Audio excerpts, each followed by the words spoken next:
on Sunday, man? I know you're nervous for the Rams, but you got to be a little enthusiastic after being there. Bro, that game atmosphere was ridiculous. The energy, the electricity, that place was rocking. Anyone was there, and a lot of the Super Buck fans were there too. Mean Buck. Tampa Tones. We are joined by lead goon tonight, host of the Pat and Aaron Show of WDAE, Pat Donovan. And it sounds like Stunna is bumbling a little bit. Going to put him on mute for a second until that gets a little cleared. But we're joined by Pat Donovan. It looks like Stunna's hanging out with Cheech and Chong in a car with the windows up or something over there. It does look like we got a little... No, my camera's broke. Howdy ho, howdy hey. How the hell are you guys?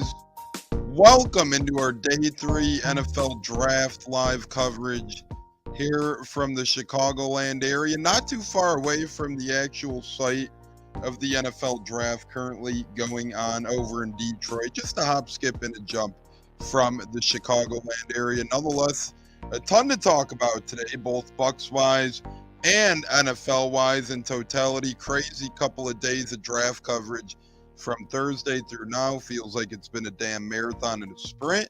I also want to appreciate the great J-Lo and Gene from Buck What You Heard sitting in on this past Monday, along with Huncho as well, in filling in for me while I was out and about in Cancun, Mexico. But the band is back together. J-Lo and me here. We're both in the same building, in the same recording area. J-Lo, how you doing, brother? Been a hell of a couple of days of draft so far, and now excited to cover that draft.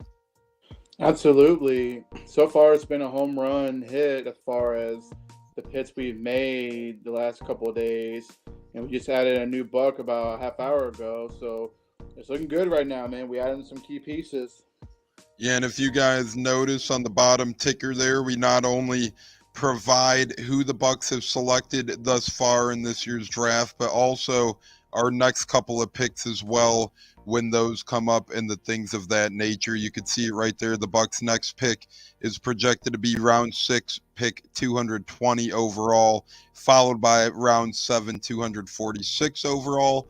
But with Jason Light on day 3, you never really know what might happen. And that's a great thing with Jason Light, J-Lo. We'll talk about today in general quick before we work our way back and mention some of our picks to this point in the draft so far. But Jason Light, day 3, I feel like he's almost like a magician. You never know what he's really going to do. It's hard to tell what moves he's going to make. Is he going to trade up? Is he going to stay put? Is he going to trade back?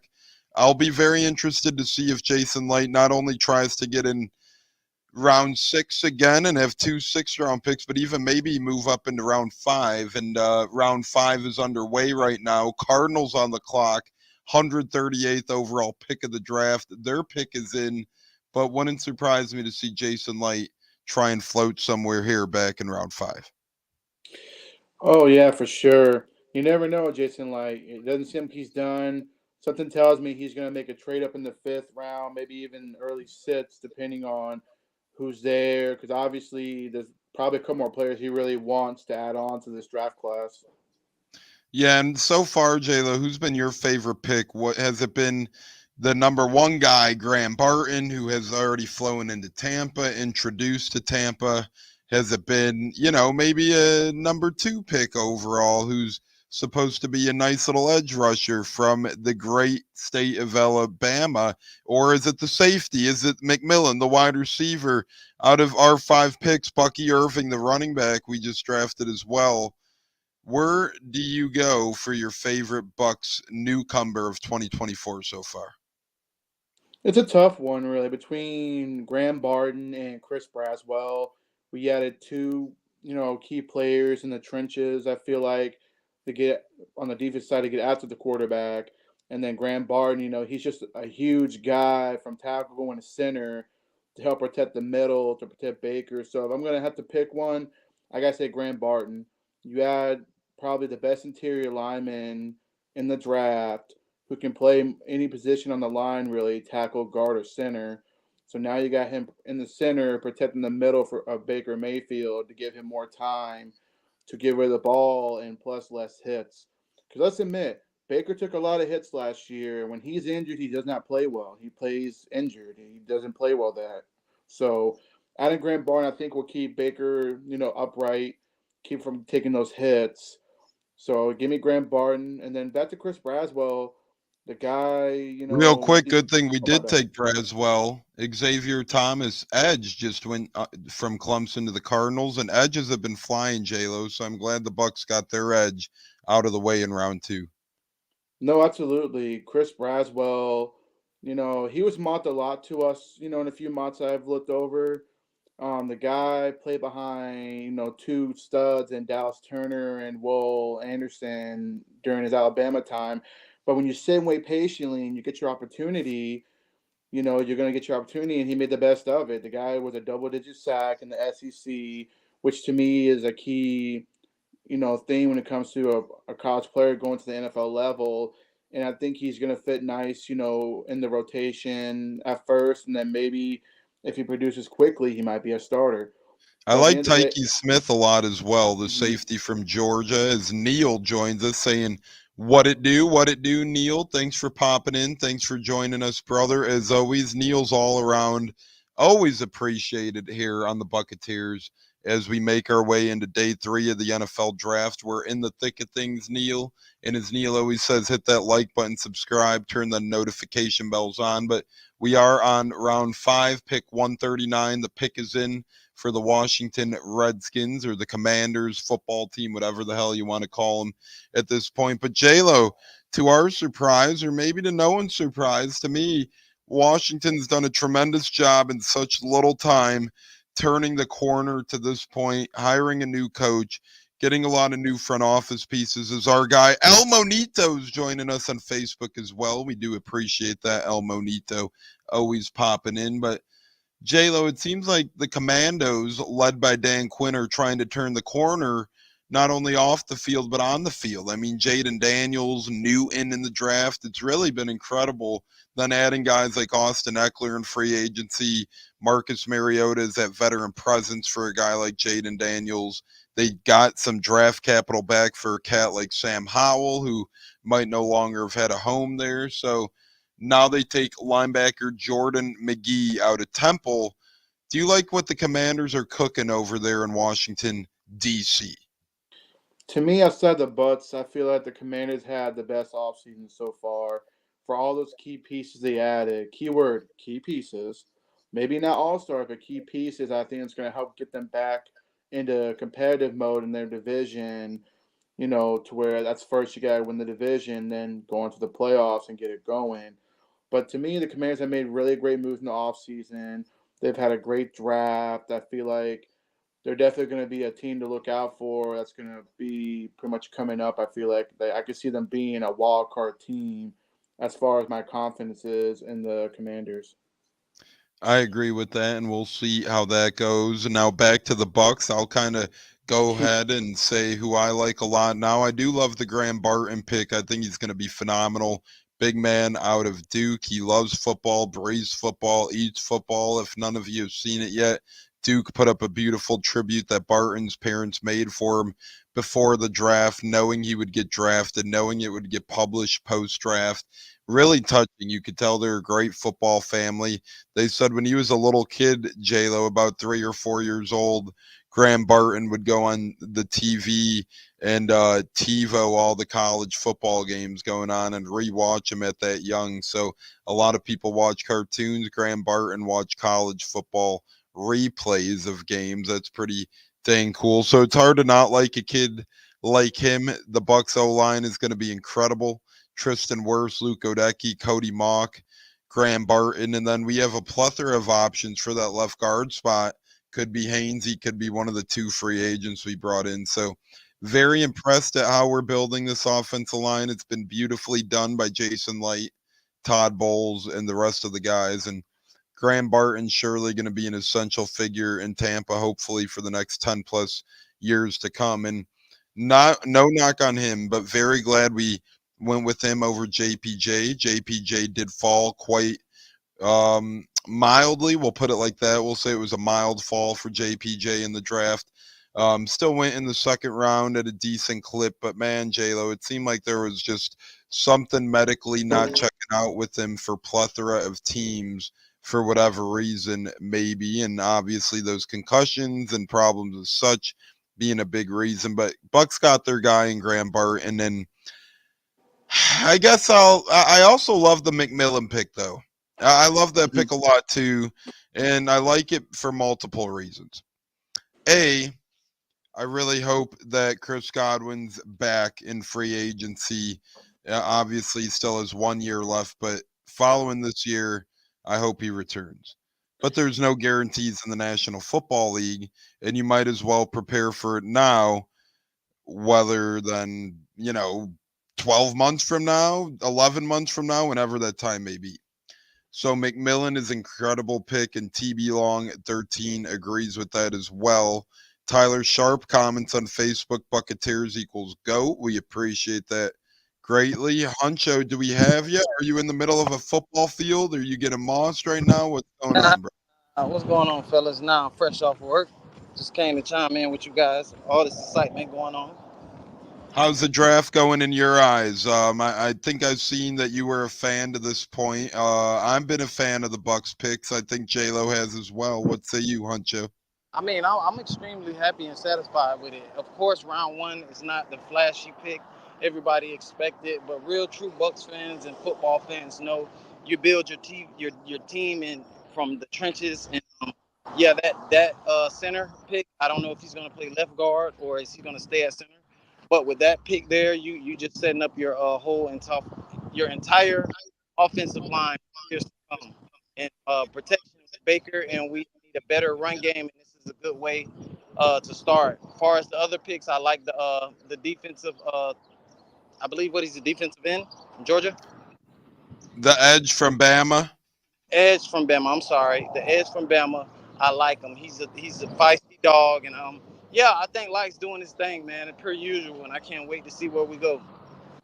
Now, we did nab a safety from Georgia, Tyke Smith, and I think he's going to be a good one. He played over there with Todd Bowles' son, and Todd Bowles has been plucking guys from his son's football teams of late. Last year, we've seen it with Izzy, and this year now we see it with Tyke. What say you on the plucking of friends from football programs, J-Lo, and Todd Bowles' strategy there is a cornerback from Notre Dame just got picked, Cam Hart. Makes his way to Los Angeles. He's now a Charger. No, that's a good pick. I like Cam Hart. Good, tall, physical corner. As far as Tyke Smith, you can't go wrong with a Georgia player or any SEC player, really. Tyke Smith, he's going to be pretty much competing for the nickel spot. I think he's going to be probably a key starter. I mean, to me, I feel like what Light did, he added some contributors the first 3 or 4 rounds, on my opinion. But yeah, you can't go wrong with a player from Georgia where Todd Bowles' son went to, who probably did some scouting for his dad to kind of help him, tell him, hey, Dad, check this guy out. This could be somebody, you can put on your squad and he would thrive. The one thing about Tyke Smith, I think he led the Georgia Bulldogs in interceptions last year. So he's a ball hawk, is what we're really looking for, because we really don't have that in the secondary. So you add a guy like that, the nickel, he can play safety. You can never have enough, depth in your area positions in football. So you add a guy like Tyke Smith to go with Thomas, Bryce Hall, Dean. I mean, I think Light's learning from these injuries. He's had to bring players from the streets to come in and fill in as a starter, which I don't blame him at all. So, and continuity when it comes to Tyke Smith, who his son had a chance to get to know while he's there at Georgia. So you plug him in, and I think he's going to thrive in our defense as a starter at nickel. Yeah, and you look at Bucky Irving's background. He started at Minnesota as a freshman in 2021. He had 133 rushes for 699 yards, 4 touchdowns on the ground. Then in 22, he transferred to Oregon, and he displayed 1,058 yards on 156 carries with 5 touchdowns on the ground, and then adding 31 nabs, 299 yards, 3 touchdowns through the year. Then this past year at Oregon, he runs for 1,180 yards with 11 touchdowns. That equates to a 6.3 yard per carry clip. Then he added 56 catches for 413 yards and 2 touchdowns. I like this kid a lot. Looking at his intangibles, I think Bucky Irving could be one of those good guys. And speaking of good guys, J-Lo, we really haven't seen the patented Jason Light reach, not in terms of reach of on the prospect, but usually Jason Light's a guy who pulls a lesser school name out of the hat. Last year, Cody Mock type. In years past, Alex Kappa. Things of those natures. Ali Marpet as well.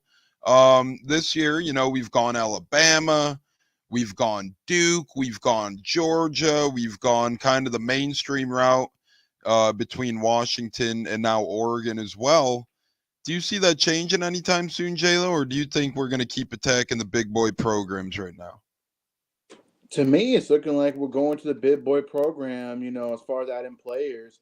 Because I haven't seen Light, go back to back with the SEC type of players out of Braswell and Smith. So, I mean, I'm liking the pitch. You know how much he loves the Washington Husky program, adding another Washington Husky to the mix and Jalen McMullen. And to add on with him, on my opinion, he was playing with two other good receivers that went before him. As a And Georgia center just went, not to cut you off, but Cedric Van Prangranger, he was a big time nab for the Bills just now. they're coming out the board, those centers.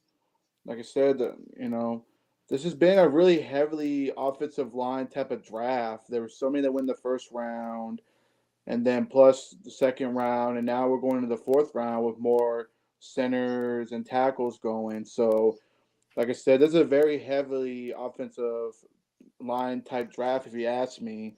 All these ads, all these players going. Like a Van Pran was somebody I liked for us, in the later rounds before we took Graham Barton, of course. But at the end of the day, I feel like we got the best center in the draft and probably literally a future Pro Bowler, All Pro type player. That's how confident I feel in Graham Barton.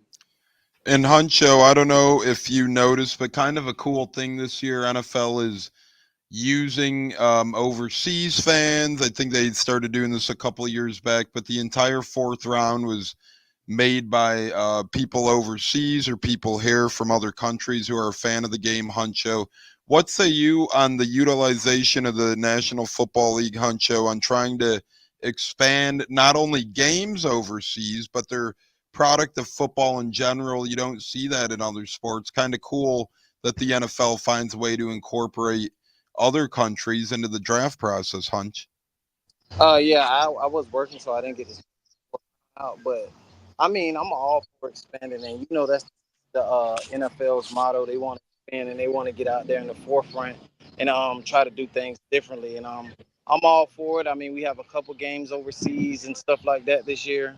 I believe the Chiefs have one this year, but I'm all for it. I love it, the expanding and bringing more fans and more diversity. You get more people out here that can watch the NFL, and hopefully we can get some more Buck fans to join us.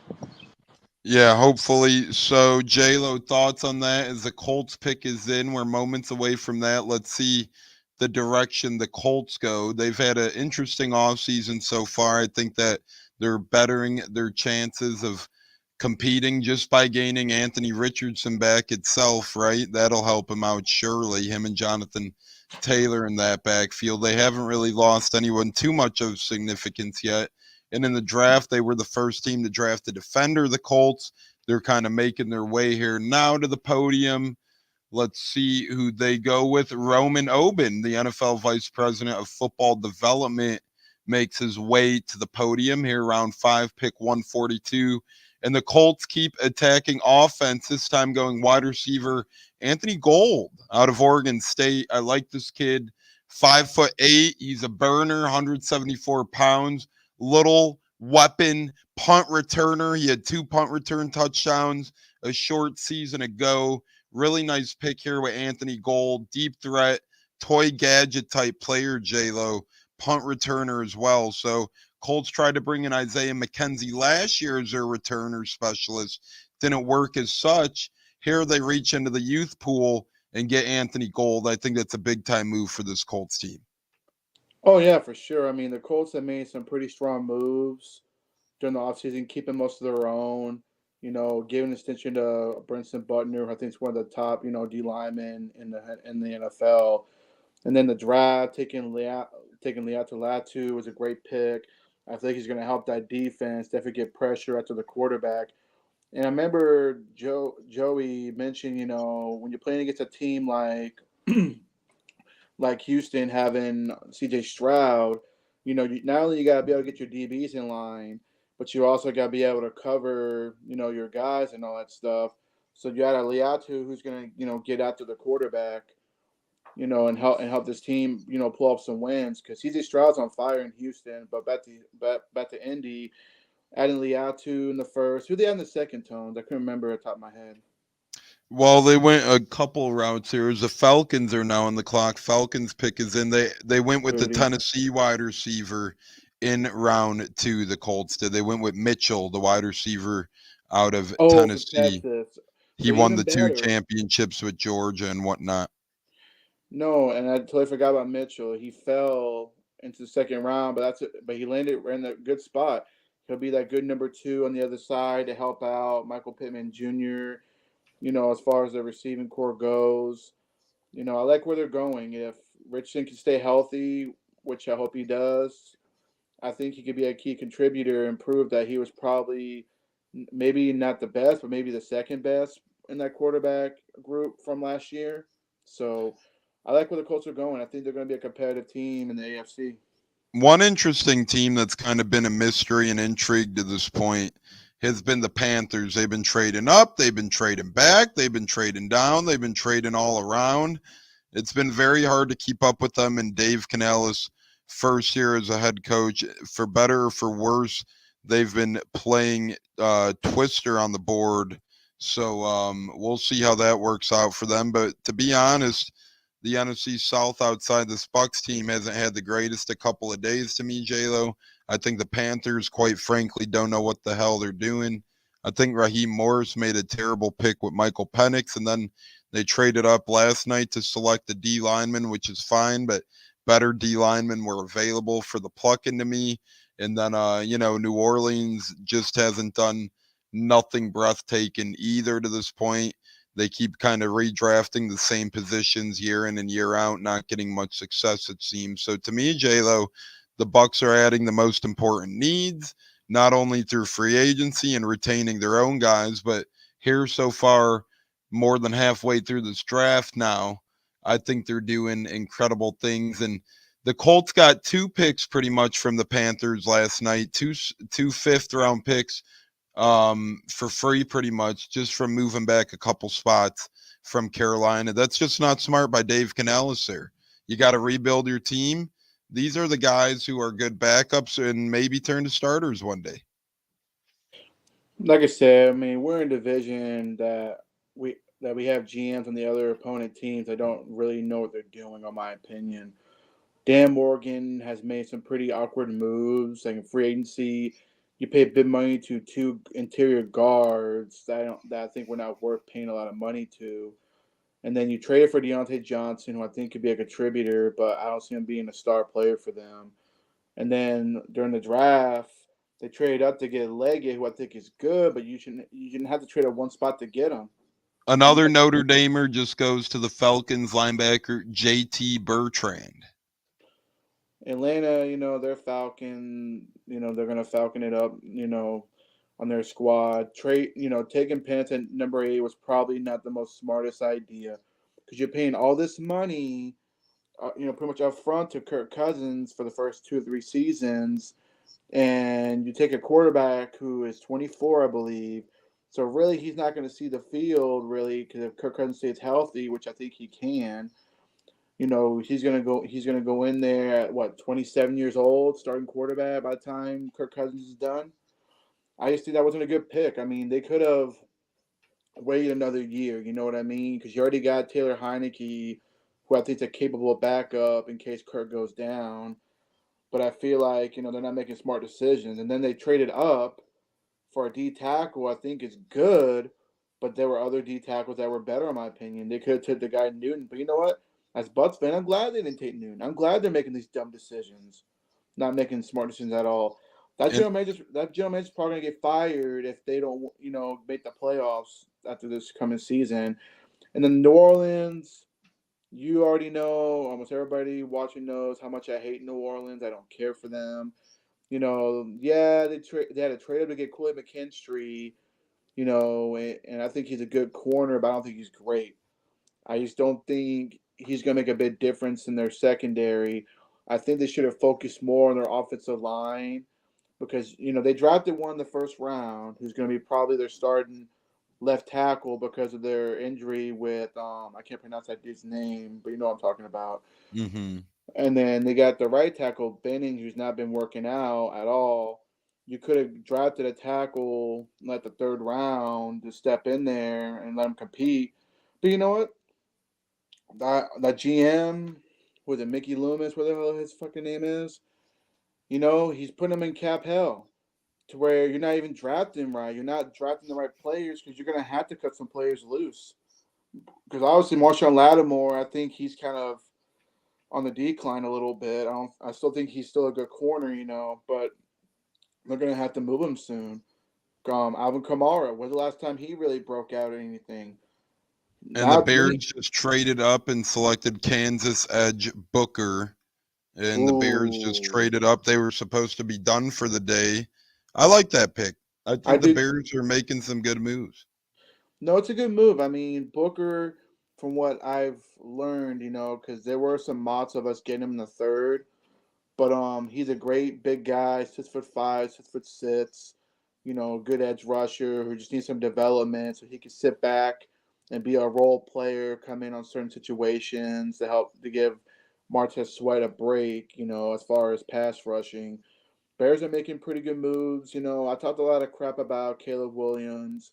I kept saying that he wasn't the best quarterback, but you know what? Maybe for that team, maybe it's what the Bears need. If he just gets his head, keeps his head right, not make dumb decisions outside of football, I feel like he could be a key contributor. And then you add a Dunze, who I really like a lot for them. Now they got three receivers that are going to be, going to be new toys for Caleb Williams. And I believe they picked up DeAndre Swift. If he stays healthy, I think he's going to be a And good Gerald hand. Everett as well. Oh yeah, Gerald Everett, two tight end set with Cole Kmet. That's his name, Yep, Cole Kmet. Cole Kmet. So yeah, those guys, and there you go. I mean, Chicago. I think we discussed this the other day. With these pits, I feel like Chicago will be able to make the NFC North a pretty competitive division. Probably one of the top ones in football. So J-Lo, question here from our good friend Neil. Who's left that we can draft in the sixth? Also, Huncho says, let's go, fellas. Huncho had a bow out. We appreciate him joining us momentarily. He's the man, our great co-host. So have a great Saturday and weekend to you, Mr. Huncho, as we are live here on day 3 of the NFL draft, doing our traditional annual, whatever the hell you want to call it, day 3 draft coverage. Every year we've had the Buccaneers. We have covered day 3 of the draft. We just find it a lot of fun to be talking about the names going today. Make sure these guys get their recognition. And then you could look back on Thursday and Friday and talk about all that's been going on and happening as well. Like Michael Penix to the Falcons, holy shit, crazy type of stuff like that. That when you're covering the draft, you really can't appreciate those moments then because you're caught up in trying to cover it. So that's why we do day 3. We have a lot of fun on day 3. We're not going anywhere anytime soon here, J-Lo and Tampa Tones, on the program for the long term on this beautiful Saturday for day 3 of the 2024 NFL draft. We'll take a commercial break in a couple of minutes here on the program, but we're not going to go anywhere. But before we get to the break, Neil says, who's left that we can draft in the 6th? J-Lo, we'll start with you. General Manager J-Lo, thinking cap J-Lo will say. If you were Jason Light or J-Lo Light, nah, that's a little weird. If you were Jason Light, though, who would you pick or who do you have your eye on? Or, like we discussed briefly earlier, would you maybe try and trade up back into the 5th? They could try to trade up back in the 5th because there's still some quality players, I feel like the guard from Boston College, Christian Mahogany. I think he's still available. why not get a guy who you can develop, let him compete with the left guard position?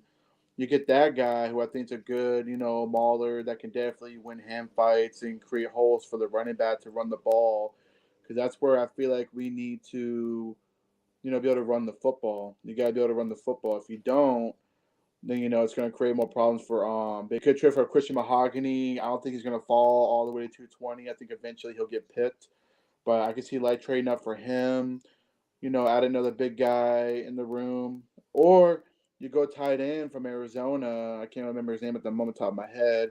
Add another young tight end depth into the room, but I can see Light waiting to see if he lands in 220. If he falls, if not, you just get a couple, depth players. Maybe add another receiver in the room to kind of push the other guys. Maybe even a quarterback. There's Devin Leary that's familiar with Liam Cohen. He could be that last pick of the draft if he falls, which I think he will. Or now, I might wait till he goes undrafted. That's the best part. We really And it don't seems like know. Rashad White's very happy with the Bucky Irving pick. Somebody says, "You have a new friend in the running back room." He goes, "As I should," with the strong emoji. So cool stuff there as the Broncos pick is in at 145. The Broncos take Mizzou cornerback Chris Abrams-Drain.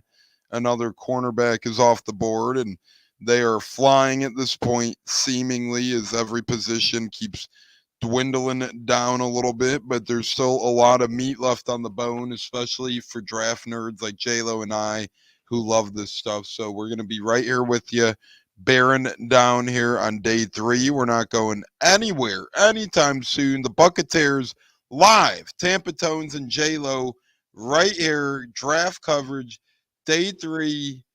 Round 5, pick 146. You guys probably, it sounds like I'm calling a bingo ticket, or something like that. It sounds like, Bingo.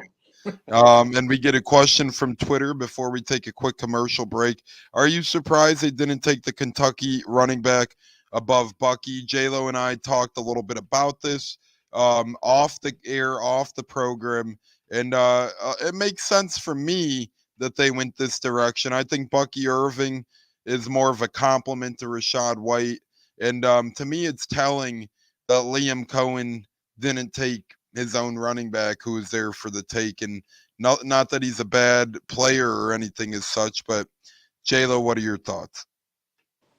You put his nail in the head, Tones. Obviously he was there for the taking, and clearly he wasn't a target. Clearly Liam Cohen didn't really want him. Maybe he did, but I guess he felt Bucky Irving was the better choice. Good 5'9" size running back. I feel like it's going to fit good in this offense. Who's got some quickness more than speed. Because to me, Ray Rice, it wouldn't hurt to add another guy, but to me, he's like another Rashad White, probably like catching the ball, going to make the plays. And Rashad White's our Cal guy. But now you got another back in the room. I feel like I guess Liam Cohen and Lightfeld was best suited for the offense. And Ray Davis got taken a little bit later. So, Ray Davis did get picked up by another team pretty quickly. So good for him. We got our back in Bucky Irving, and we're going to ride with it. Yeah, and you see D lineman would be nice, in my opinion, at some point today. I would be a big fan of a D lineman, and it seems like Jason Light continues to go big school, so we'll see if that's a continuing trend here on day 3 or if he goes somewhere else. But if he goes and continues that trend, I wouldn't mind looking at a guy like a Mekhi Wingo from LSU, an interior D lineman. What say you on Wingo at all, JLo? Neil, I know you asked who he might like. I like a guy like Mekhi Wingo at this point. He was a very good contributor at LSU. He's been there since 2022.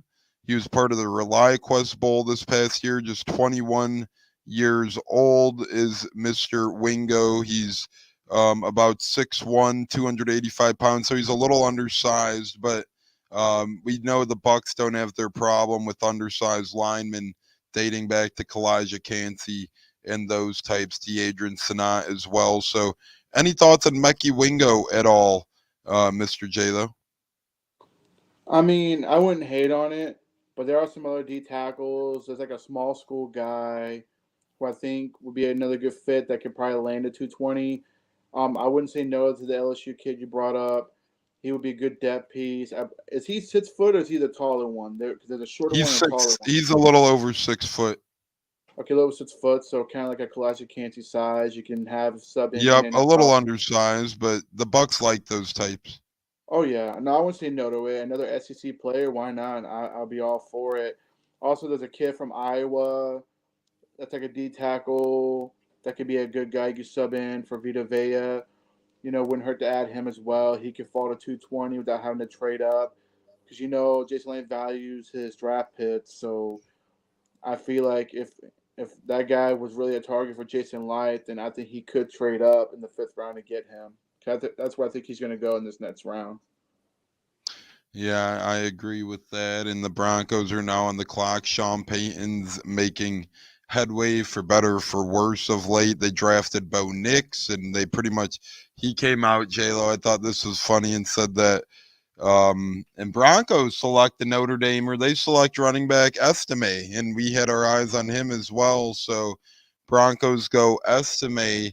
I like that move for Denver. Not Denver fan, not a Sean Payton guy, but they get themselves a good running back out of Notre Dame, former Golden Domer Estime. But J-Lo, I thought it was funny. Sean Payton earlier asked, I'm not sure if it was yesterday or this morning, Saturday, but they asked him how he felt about Bo Nix and if that's a QB he wanted, and pretty much he tried saying he set up smoke screens so other quarterbacks would get drafted because their guy was Bo Nix. Sounds a little squirmish and smoke screenish to me, and nowadays it seems like the only way Sean Payton stays relevant is by keeping his tongue moving and his lips flapping. He should maybe watch his lips and watch less movies. Yeah, I don't know. Sean Payton, I feel like his days are behind him. He's not going to be the same coach he once was. Running the NFC South, being a great play caller. I think Drew Brees was his bread and butter. After he left, he was never the same, coaching the offense again. I like Bo Nix. I like the pick for them. I'm pretty sure he wasn't their top choice, because really they had nothing to really offer to trade up.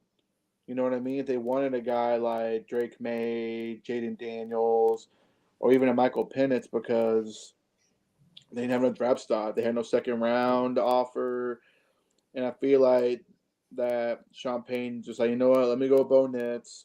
Let me see if I can develop this kid. If I can't develop him, then I guess I don't belong in coaching. Go back to the commentating, whatever you were doing. Go join Tom Brady's squad, like you tried to recruit him for the Saints years ago. But Yeah, there's one thing I wanted to add, Tones, as far as go ahead, go ahead. another available player. Jeremiah Trotter Jr., linebacker from Clemson. He's And still his dad available. was a hell of a linebacker for the Eagles. He played 1 year here. He played 1 year here on the 2008 team. I remember he got picked up, and he was like a pretty much a backup role player behind Derek Brooks. He's available. He'd be somebody I think you want to add in that locker room. Kind of A funny line- too. I just seen Greg Allman tweet, "You guys wanted Tampa to Tampa, but we got Bucky to the Bucks." Just a little funny. Oh no, that's dope. I love the name Bucky. And to me, one of my uncles reached out to me, and he said pretty much a muscle hamster 2.0. And I'm like, oh man, yeah, I love that. I mean, hopefully he's in the right mind. Hopefully he'll make good decisions. Because you remember Muscle Hamster, aka Dub Martin, 2012 first rounder for the Bucks. and you remember there were a couple seasons he made plays. So this could be a game-changing pick. You never know. I mean, like I said, that's what the draft's all about. You get these players, and you go in. You go back to your tape watching, whatever highlight watching, like I do. And to me, I think Light has pretty much hit a home run with this draft, adding these players, and he can still add to a couple more. I remember when the Bucks traded back up in the round one that year to draft Doug Martin. So plug and chug. What were you Oh gonna yeah. say, J-Lo? Looks like you want to jump in. Oh no, I was saying, nah. I mean, I don't think I've ever seen the Bucks trade back in the first round in the past. I think that's the only time I've ever seen them do that, for the most part. But But there's so many players. I mean, I'm going through the list. I'm looking at them here. I mean, there's so much talent left to where, maybe like doesn't have to trade up, or if he does, it won't cost much, to trade up. This that kid, Muhammad Kamara from Colorado State, another edge rusher. Why not add another one? But I don't think we'll add another one. I think we're pretty much set in the edge room. It'll be Yeah, interesting to I think we're pretty much set in the edge room as well now. Not really a lot of room for edge left after the Randy Gregory edition. And now you draft a guy in round 2 to me like Chris Broswell from Alabama. And Broswell was often boxed behind Will Anderson at Alabama and those types of likes, and a Turner type on the edge. But the Bucs really like what they saw in him, and a lot of people did. He was member of all SEC or second team all SEC last year, I should say. So very good pick there. And the draft continues on, and so do J-Lo and Tampa Tones here on a Saturday. We'll be back in 90 seconds on the Buccaneers. Don't go anywhere. Quick commercial break here on the Buccaneers, but J-Lo and Tampa Tones will be right back. On the other side, we're going to continue talking NFL draft. We're going to get into who the Bucs might be selecting with their next few picks and all the latest and greatest draft picks of late. Tones, J-Lo, talking NFL draft, Buccaneers, next. Don't go anywhere. We'll be back in a flash.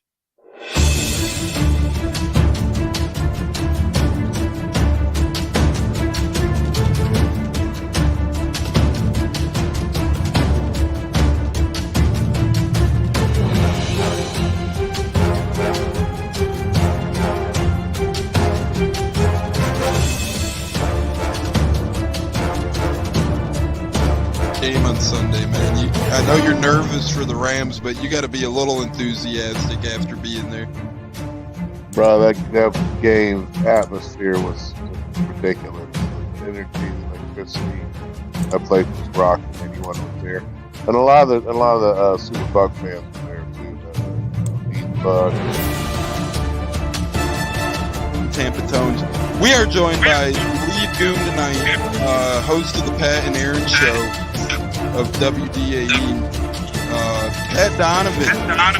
And it sounds like Stunna is bumbling a little bit. Going to put him on mute for a second until that gets a little clear. But we're joined by Pat It looks like Donovan. Stunna's hanging out with Cheech and Chong in a car with the windows up or something over there. It does look.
Welcome back into the Buccaneers, Tampa Tones. J-Lo here on day 3 of the NFL draft, and we had a quick commercial break. Now we're back, ready to rock, ready to roll, as it's J-Lo and Tones here on day 3 for the foreseeable future for this draft coverage. And we're going to talk about potential guys who might be out of the Bucs, who might be cap casualties or those type of things, maybe some potential free agents that we have our eyes on as well. So we'll see how that all goes. But J-Lo, I want to get your thoughts on this. You brought it up. Who might you see leaving the Bucs, leaving the building in Tampa? I'm glad you asked, because we're talking about edge rushers, how the room is full. So if you do that, you do the amount of plays you got on the roster already at edge, you're going to have Yaya Diaby, who's going to be the day one starter on one end. Then the other end to me is probably gonna be Randy Gregory, bringing him in because of his veteranship. Then you got Chris Braswell, who I think is going to start off like Yara Diaby as a role player, and then work his way into the starting position to be that Randy Gregory. Then you got JTS, who I think is a good run stopper. And he had times, when he got to the quarterback, but he just don't, he doesn't finish. And then you got Anthony Nelson, who you're paying. Spencer Rattler just goes. Where do you go? New Orleans Saints take Spencer Rattler. He lasted to round 5. That's a pretty good value pick for an NFC South rival in the Saints. No, no, it is. It's a great rivalry. Like I mean, that's why I did not want him to go because I feel Spencer Rattler could be good in the NFL. It just depends on their new offensive coordinator how he's going to run the offense. Because Derek Carr is injury prone, and they did lose Jameis to Cleveland. And they brought in some veteran. I think it was Nathan Peterman. I think they brought him in as a veteran. So, Spencer Rattler could develop there good. He's got a good arm. He can actually scramble a little bit. I caught a little bit of him twice as a Gator fan. He freaking killed us back in 2020. Hold on, I'm going to step in as MH. The Saints have gotten better. Not really. No. They haven't really done anything at all this offseason. I don't get how Spencer Rattler makes them better for the next year or two. They're paying Carr way too much money, and I mean it's a 5th-round quarterback. So yeah, we like the value there, but let's not act like the Saints are doing a lot here. As J-Lo said, they have Nathan Peterman, they have Kellen Mond, they have Derek Carr. Yeah, so they needed a backup QB behind Derek Carr. It's not going to be Kellen Mond. It's not going to be Nathan Peterman. The Saints made it evidently clear a couple years back they don't like using Taysom Hill as a backup anymore. So once in a while, if they really needed to, they will. But other than that, same running back room: Jamal Williams, Alvin Kamara. Both were not effective at all last year. Only position that I think they have something capable of is Olave and Rashid Shaheed, but even that, their depth is very thin. Cedric Wilson hasn't been very amusing the past couple of years. Economist St. Brown isn't special. Then their O-line just ain't that great. Penning has been a big bust. Ryan Ramczyk has been pretty good, but he's hurt. Cesar Ruiz, Eric McCoy, these guys have been bust. Then defensively, Cam Jordan over the hill. Marshawn Lattimore over the hill, Tyrann Mathieu over the hill, Demario Davis over the hill. This isn't a team that got better, nor am I afraid of it. MH disagrees. Please provide where the Saints got better. Yeah, nowhere I mean, they have gotten better. MH, honestly, they're the team that's probably lastly improved in the NFC South out of all 4. And plus, they added Chase Young, who was injured with a neck injury, who's not going to be ready come week 1. Exactly. That guy. The former number 2 overall pick who called out Tom Brady. He ended up going to the Saints, got picked up, and they're paying him $14 million. What GM would pay for an injured player who's not going to be a big contributor? A desperate one. Yeah, a guy who's in cap hell, and eventually they're going to have to pay the credit card. They can't just keep pushing and not winning anything. I mean, to me, they not get better. To me, they're still the same Saints. They're going to be average 500 team at best, but they're not going to be a playoff caliber team to me. I mean, As honestly, the Colts select safety Jalen Carley's out of Missouri, so a lot of Missouri defensive backs are flying off the board. To me, Missouri has some underrated players on defense. They really did. There's been a lot of defensive players on their end going, like Darius Robinson going to the Cardinals.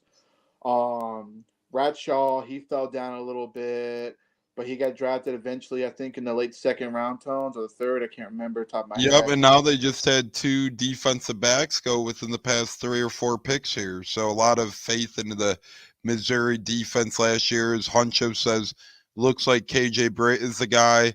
Between KJ Britt, Servachier Dennis, and JJ Russell, there's a lot of youth there. So if you draft a linebacker in the later rounds, I don't really know if that does much for the linebacker room, J-Lo, because, you still got younger guys who are either mid, later round, or undrafted free agent picks in Dennis, KJ, and JJ. At this point, to me, it's either just keep as is, I don't know if I necessarily draft one at this point, getting into this stage of the draft, because they're pretty much going to be boxed in behind a pack of dogs at this point, anyways. Not saying they can't do it, but to me, the Bucs kind of have their clear-cut top four at middle linebacker. You may as well hope for the best with KJ, JJ, and Servachier. You know Levante will be fine. Yeah, I mean, I'm totally fine with it. KJ Brett did a good job stepping in, filling in, for Devin White when when he was injured, and then he finally got benched, and he performed pretty well at a high level. I'm not saying he's going to be a Pro Bowl or All Pro linebacker, but to me, he's a role player in this defense. And then Savate Dennis, we don't know what this dude is capable of. This dude could have been the ultimate steal of last year's draft. He just battled injuries, and he was playing Levante's position. But why not give him a try right next to Levante? Let's see how good he really is. And this So, is how I know MH is trolling. Carr was not bad, just hurt last year. He played in every single game last year. He left one game a little beat up. Jameis had to enter, but come on, man. I mean, I don't know if you're a Saints guy or what, but just interesting stuff. Carr was literally never missed a game last year. Very little much doubt he was ever going to miss one. Yes, he left one early, but a lot of people do throughout the year. And the fact that he started all 17 games, this is a good troll job, though. I will say that. to me, he's average at best. He's not going to be a Pro Bowl player. He's not going to be the guy to win them a Super Bowl. He's going to be an average quarterback who will probably keep them in games. Because I'm not going to knock, the Saints are an average team, like I said, 500 at best, and that's what you get when you add an average quarterback and you're paying them all that money. I mean, what a bargain Jason Light has done bringing back Baker Mayfield and paying him pretty good chunk of change, but not like the top quarterback in the league type pay that Derek Carr got in the last offseason or what Kirk Cousins got. I mean, we got a gritty guy in Baker Mayfield, who could have a chance to make a run the way these guys want to play behind him. And let's not forget the center for the Saints, Aaron McCoy, I think his name, he had Mm-hmm. problems with Derek Carr. They weren't on the same page as well. So when you're not on page with your center, who that's probably the most important thing, on the offensive line, you got to be able to communicate with your center, and they're having problems. That's not good. To me, that seems like Carr is either being a jackass in the locker room, or they just got a bunch of bobo linemen that don't want to play football. That's just my opinion on the Saints. Yeah, and I agree. And they continue to draft linemen in round one, seemingly J-Lo every single year. I remember Ruiz and Penning and all these guys, and they continue to try and take another bite at the apple. And, Derek Carr, he's getting older. So maybe a couple more hits like he took last year, he might be out a couple games. Nobody wanted to see Jameis play. The Saints gave him pretty good money to be a backup. So, I think that if he could have played, he would have played, but Derek Carr was healthy enough to play, hence why Derek Carr played. As the Eagles are making pick 152 here in round 5, it seems like their pick is in. They got the whole squad about to select, and Bucs are far, far away right now. We're pretty much 68 picks away from our next pick, J-Lo. So we're in the back end of the 6th round, and now with all these comp picks, and another wide receiver goes. I like this pick for the Eagles. Ainias Smith out of Texas A&M goes to the Eagles right now. Little guy again, 5'9", speedster, and he's a return specialist. He was first team All SEC in return specialist. So now you've seen it with the Colts. Now you're seeing it with the Eagles, J-Lo.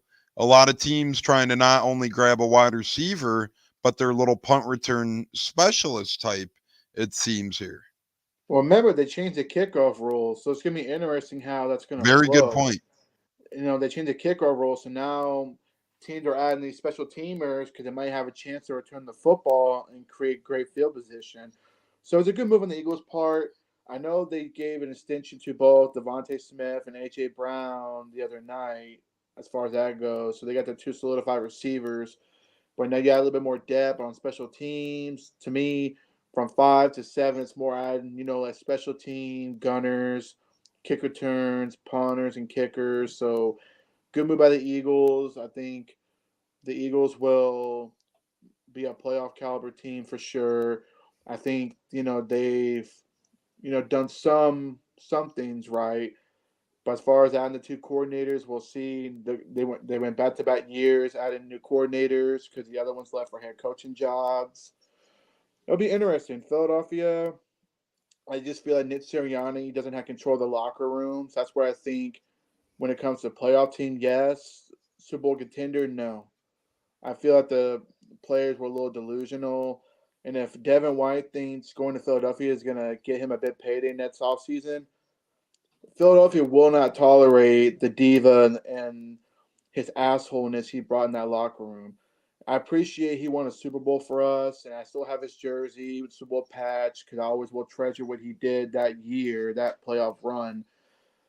But when it comes to Devin White, wanting to get paid, he let the money get to his head. He pretty much had an A/B mentality on when to get paid, or he's gonna bitch and complain. So you know what? That's fine. Good luck to you, Devin and Philly. But if you don't watch your attitude or you don't perform, you're gonna get benched, and then your career really will be in the shitter. Yeah, we'll see what happens as the Jaguars are on the clock here, as the clock keeps ticking on day 3 here of the NFL draft. And don't go anywhere. J-Lo Tampa Tones here on the Buccaneers, bringing you not only Bucs talk, but NFL draft coverage, our knowledge of guys getting taken, our thoughts, our opinions, and so much more. And we love going live day 3. There's a lot of fluff and stuff out there on day 1s and 2, and I get it, appreciate those guys, but a lot of these back end guys are the ones who complete the rosters, fill out the rosters, or maybe surprise you and become the next Brock Purdy of the rosters. Huncho is in agreement and saying troll job. And, it's a good time with our chatters right now, MH and Huncho. I'm going to get back to you, MH, on the Eagles Center because I do know the answer to that. But I'm going to bring up something else first right here before I forget.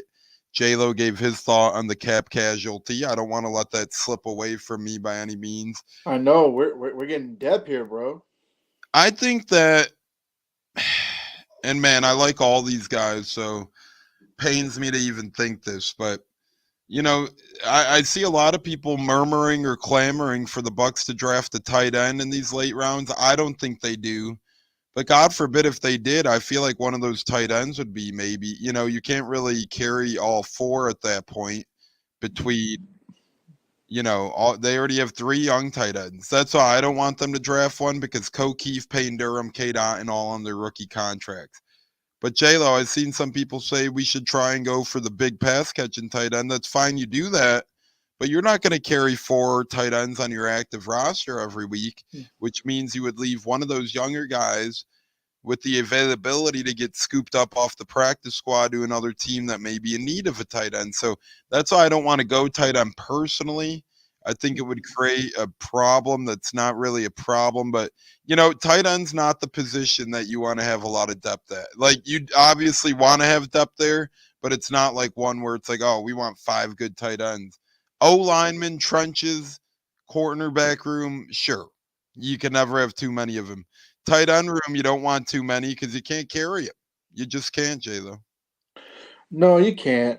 That's why it wouldn't surprise me if we go this draft without taking a tight end because they could go pick one up, as an undrafted free agent, as a body to bring to training camp, or go get a veteran. And they still have David Wells on the practice squad, former XFL tight end. He played a handful of games at the Bucs last year, but he could be on the chopping block. I could see that.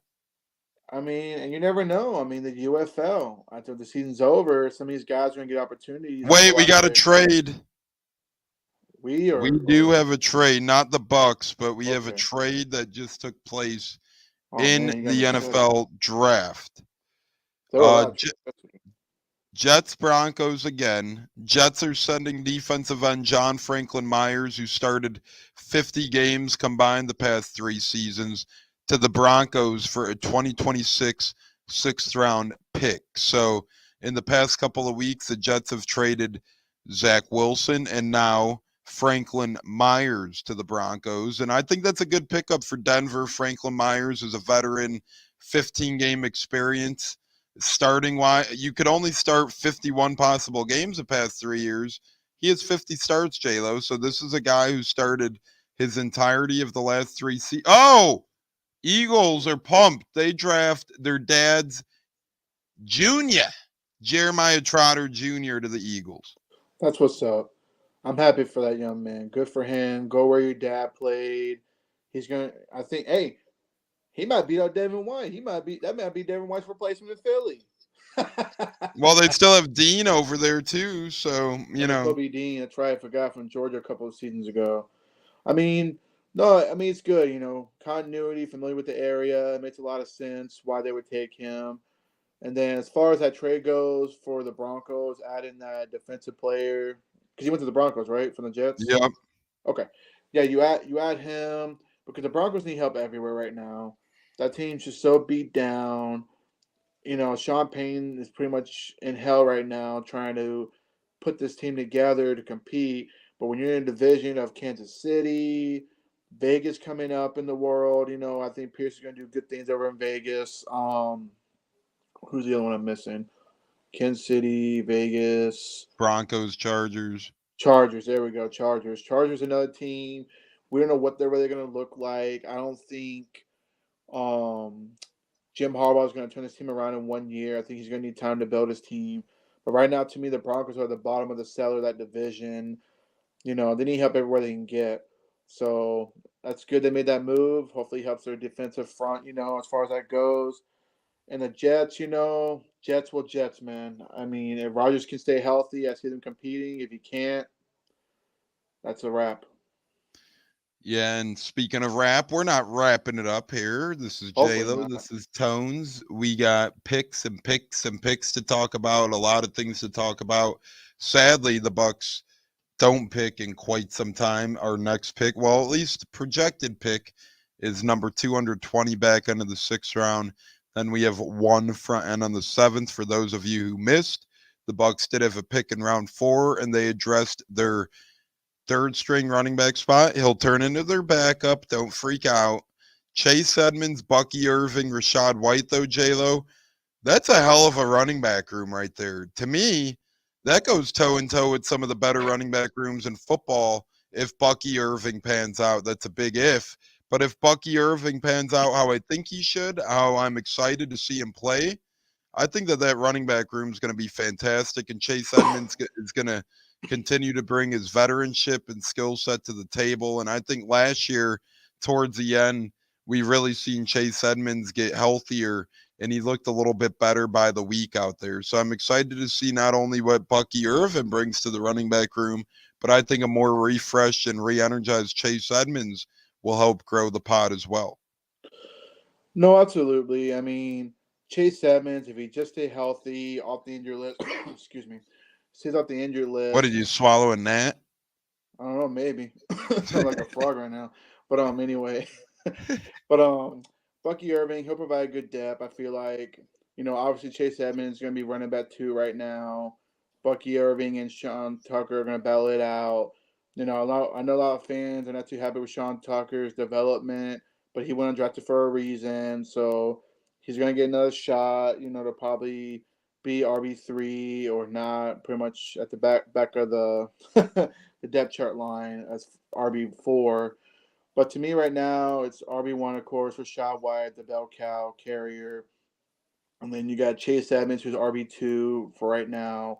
And then Bucky Irving, I think he's got the edge at 3 to really push Sean Tucker to really, produce in the preseason and training camp. And we'll see what happens. But it's a good running back group.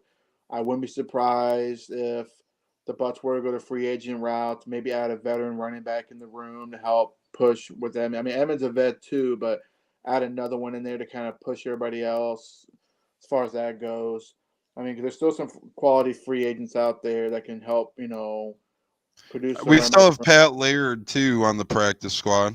Okay, we still have him. Okay, so that's another body. Got it. So, since we drafted Bucky Irving and we did re-sign Chase Edmonds, I think we might be done in the running back room. As Neil agrees with us, though, says facts as the Browns are selecting their next pick right now. Will it be another quarterback? They're only adding quarterbacks to Deshaun Watson, Tyler Huntley, Jameis Winston, Jamal Thrash, Louisville, the big-bodied wide receiver, Receiver. goes to Cleveland. 5'12", or pretty much 6 foot, almost 6 foot, 5'11" and 3/4 inch. He's shifty. He's dynamic. He's got jump over the defender escapability, and really has helped Louisville shock the world last year a little bit. J-Lo, Louisville made a hell of a run, and he was a integral part of that run. No, he was. I mean, Louisville had a very underrated team, and of course they couldn't win You their would conference. know because you guys had some battles, Oh yeah, for sure. I or think not you guys, but you know what I mean. You're just more used to Louisville. I feel like we don't really see them play in this neck of the woods a lot. They're always kind of branching off East Coast, whether it's Florida State, whether it's other teams out there. I feel like you get to watch them a little bit more being on the East Coast, is what I meant. yeah, I mean, I catch Louisville a lot, and I think they were a fun team to watch last season.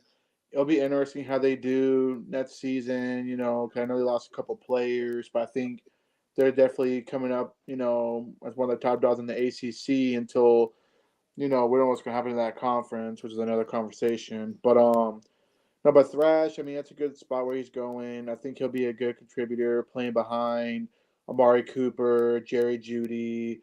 Judy, I feel like, with a fresh start, and he did get paid too, so hopefully we'll see what we're It's looking for. weird. Yeah, I mean, that's what Cleveland does. They trade for these freaking people that, you think you got a shot at, winning games with. Like Deshaun Watson sitting out a year of football, and then, and then he got into Massachusetts boy mode and wanted to play patty cakes with the freaking Massachusetts. But for the most part, I mean, Jerry Judy, we'll see.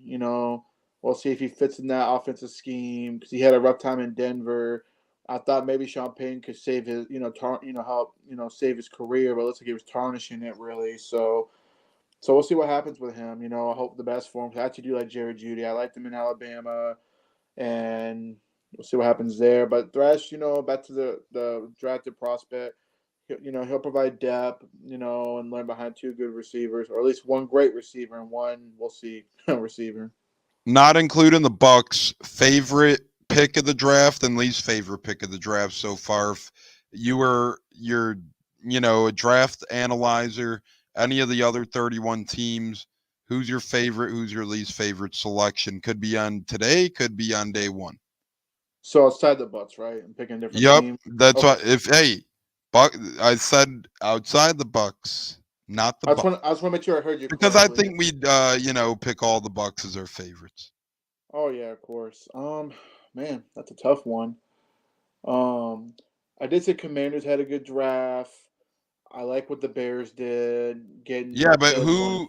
who's been your favorite pick? It doesn't matter Oh, what favorite teams you pick. like. Who's been your favorite pick, and who's been your favorite least favorite pick? Come on now. I know, I know. I gotta say, to talk. I'll go ahead and do Yeah, yeah, mine yeah. since Go you're first. Give me a thinking second about while it. I get think. Don't think you quite grasp that. um, I'm going with Michael Penix as my least favorite pick. I know that's been beaten like a drum to this point, but I still can't believe that the Atlanta Falcons did all that. They literally signed Kirk Cousins, record-breaking contract. They still have Taylor Heineke under contract, making north of $5 million a year. Guess he's going to be the most expensive third quarterback in the NFL history. And then you add in not only a rookie quarterback, but a little bit older of a rookie quarterback too. So you have more limited of a window to try and pass the torch with window dressing from one to the other. But least favorite, Michael Penix. Favorite so far, Jazier Newton to the Commanders in round 2. I think that was incredible value for them. I think that was really good stuff. I think they killed it right there. And honorable mention, Latu to the Colts. I like that pick a lot as well. So give me Newton to the Commanders as my favorite. Give me Michael Penix to the Falcons as my least favorite. And give me Latu as my sleeper favorite if he stays healthy. Good ones. Well, thank you, Tones. I got an idea where you're going now, so you don't pick on me too hard. But I'd say my least favorite is the Bills trading back and getting Keon Coleman. I feel they should have stayed where they were at, and they should have got to get Worthy from Texas. I think he would have been a better fit, on my opinion, for Josh Allen. So I'll say that's my least favorite pick. Then trade it back and getting Keon Coleman, and then probably the favorable pick is back to Worthy going to the Chiefs. Wow, going to play with Patrick Mahomes who can sling They the got a new ball. cheetah in the house. A new cheetah in the house. That's my I say favorite pick as far as that goes. The Chiefs made a boss move trading up and taking a guy who ran the fastest 40 in the draft, and he is a playmaker. And with Mahomes throwing you the football, you're going to be getting a lot of touches, young blood. And then back, The Rams killed it. Neil said, I agree. I like what they're doing. They replaced Aaron Donald, got some weapons offensively, but Loki, I love what the Bears have done too. And I'm a big fan of the Torrey Taylor pick, the punter out of Iowa. Some Bears fans pretty unhappy there, but J-Lo, I'll tell them this, and I'll continue to tell them this, as I already told some this. When the Bucs drafted Jake Camarda, I was a little bit iffy on it. Then I seen him punt and I seen his success, and I'm like, damn, this is game changing. I know these son of a bitch Bears fans are going to say, oh, we're going to score every damn drive. We don't need a punter, this and that. We had Tom Brady. We needed a punter. I'm pretty sure you'll need a punter too with that high powered offense, and no better punter in the business than Torrey Taylor.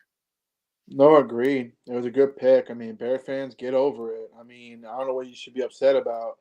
You know, you got you got your quarterback, you got another receiver to throw the ball to, and now you get a punter to help your defense out, to punt them in their side of the field, to hype your defensive players up, to try to get after the quarterback and create a turnover or create a safety. You want those punters who's going to put you in the best position on your defense to, keep them on their side of the, field instead of a fluky dude punter you pick up and they kick in their 40-yard line. Yeah, and Pops texted his honorable mentions. He says Roma Dunze is his favorite for the Bears for their picks, and then least favorite so far for him has been Malik Neighbors and Brock Bowers. So interesting there. I think Bowers to the Raiders was a nice one because I think they were just going best player available in Antonio Pierce's first full season there. I think about it for the Raiders, all the quarterbacks are gone. They really wanted to go QB. They had no choice. They were handcuffed. You can't really go wide receiver because you're paying Devontae Adams and Jacoby Myers. But you want to go offense because we know Antonio Pierce feels like he's a defensive mastermind and he's already like the yard at hand. So I don't really mind the Bowers one as much. I know they got Michael Meyer, but yeah, Malik Neighbors, I don't know what the Giants are doing. I don't think that's necessarily a bad pick. I think they need a guy to throw to, but they just kind of seem all over the place. And quite frankly, they're not sure what they're doing. They lose Saquon, but they bring in Devin Singletary. Now their wide receiver room is a bunch of question marks. Malik Neighbors, Darius Slayton, Wandale Robinson, Jalen Hyatt, Isaiah McKenzie. It just sounds like a bunch of eh. And nothing against Malik Neighbors. He could be a pretty damn good player. But if there's one place that's going to ruin you, it will be the Giants with that offensive line led by Daniel Jones. If I'm the Giants, I would have went O-line or I would have went defense. I know they needed a wide receiver bad, but man, if you weren't going quarterback, you need so much on that team. Like that O-line was just so disastrous last year. They literally got Daniel Jones killed out for the season. And this wide receiver draft was so deep. To me, they could have got one in day two. What say you, J-Lo? They could have traded back. They could have called a team like the Vikings or the Broncos saying, "Hey, we're gonna take JJ McCarthy," or talk to the Falcons say, "Hey, we're gonna take Michael Penix," and force a trade back. And like you said, there were good receivers later in rounds. You could have gotten a Brian Thomas Jr., who I think is just as good as Malik Neighbors, if you ask me. But the Giants did try to trade up with the Patriots because I remember unless it was Ian Rappaport, Adam Schefter reported that the Giants offered the Patriots like their first round, second round, next year's first to get trade up and go get Drake May. So clearly they're focused on getting their real quarterback of the future more than building up depth pieces to protect the one you're paying $40 million to. So now they're strapped. I think Brian Daboll is an okay coach. I'm not saying he's great, but this is going to be his last year as a Giant. I just don't see the Giants really competing. I don't see them winning many games. And then that's where they'll fire the head coach. I think Luke McCaffrey to Washington was a great pick too. One of the McCaffrey brothers, I think, in round 3. Luke McCaffrey, absolutely. Luke McCaffrey was an interesting one. I liked Zach Frazier going to the Steelers. I think he's going to do great things over there. Russell Wilson seemed happy about that. Will Russell last? Who knows? But he was happy. But see, to me, with linemen, when you draft a guy like Zach Frazier who has a wrestling background, that's a plus. I feel like when you have a wrestling background, you know how to grapple and fight your way to push your opponent. Look at Tristan Wirfs; he was a wrestling guy in Iowa, a very good one. So Zach Frazier going to Pittsburgh, I like a lot. I think he's going to do good things over there. Least favorite, I'd say JPJ to the Raiders, because now he's going to be moved to guard. Because he's not going to play center because they already paid a center already. So he's going to be moved to guard, and I just don't see him doing well. I was a JPJ supporter. I was one of the big ones that really would like JPJ here. But after hearing more reports on this concussion thing, and when you look at him, he doesn't really look that big for a guard position. He's like, 6'2", 6'3"? Mm-hmm. So not to judge on his height, but to me, it's like, I don't know if he's going to do well at guard. He could be – because to me, at first he was like Ryan Jensen, but now it's like he's going from Ryan Jensen to a Robert Hainsey as a utility guy. No disrespect to Robert Hainsey. He did the best he could at center, but now we'll see what he does at guard. I mean, I don't know. He's probably my least favorite. And the center you're regarding to with the Raiders is Andre James, just signed a 3-year, $24 million deal over there. So it's interesting to see what's going to happen this upcoming year. But hey, this is all fluff, right? The guys we're naming could be some of the best or worst players and vice versa coming into next season or leaving next season. You never know what might happen. Somebody asked, did the Eagles get a center yet? Not yet, I don't believe. I do not think they drafted one to this point yet. And right now, they just have their same backup center on the roster. Speaking of backups, we aren't backups.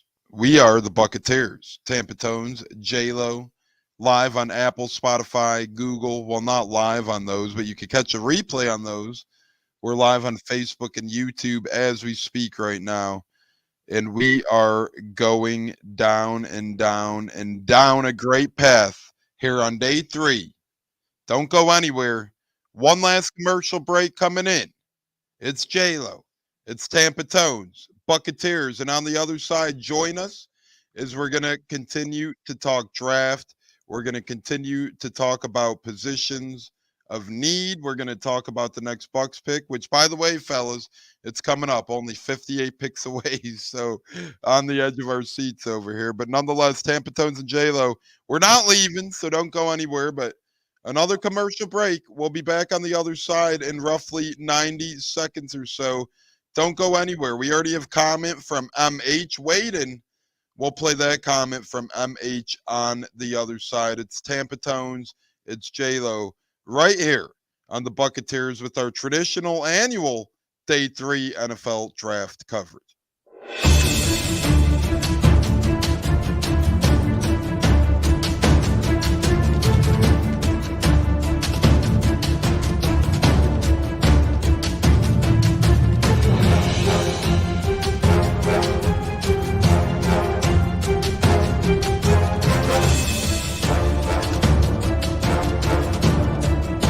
Game on Sunday, man. I know you're nervous for the Rams, but you got to be a little enthusiastic after being there.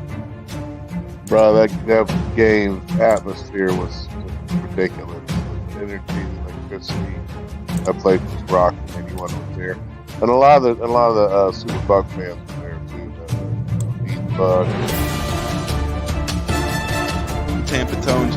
We are joined by lead goon tonight, host of the Pat and Aaron show of WDAE, Pat Donovan. And it sounds like Stunna is bumbling a little bit. Going to put him on mute for a second until that gets a little clear. But we're joined by Pat It looks like Donovan. Stunna's hanging out with Cheech and Chong in a car with the windows up or something over there. It does look like we got a little. No, my camera's broke.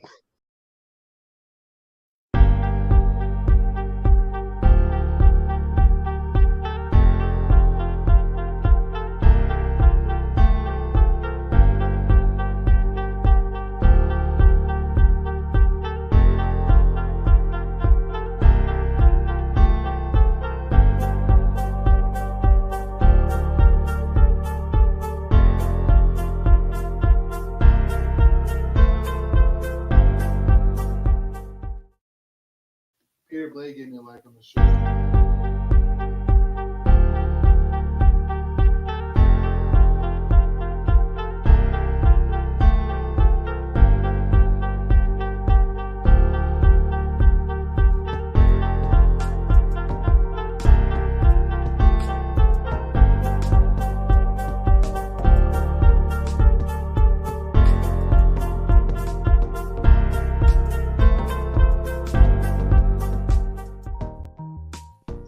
Welcome back in Buccaneers Day 3 live draft coverage.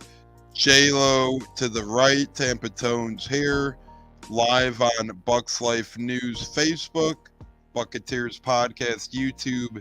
Replay will be available on Apple, Spotify, Google, and so much more. And this is one of my favorite podcast days of the year. It's one of our longest and one of our just best as we do some of the best Day 3 draft coverage there is, and that's what we love to do, and that's why we're here on Day 3. And we teased that MH had a comment, as he did. He said Barton is going to be a beast.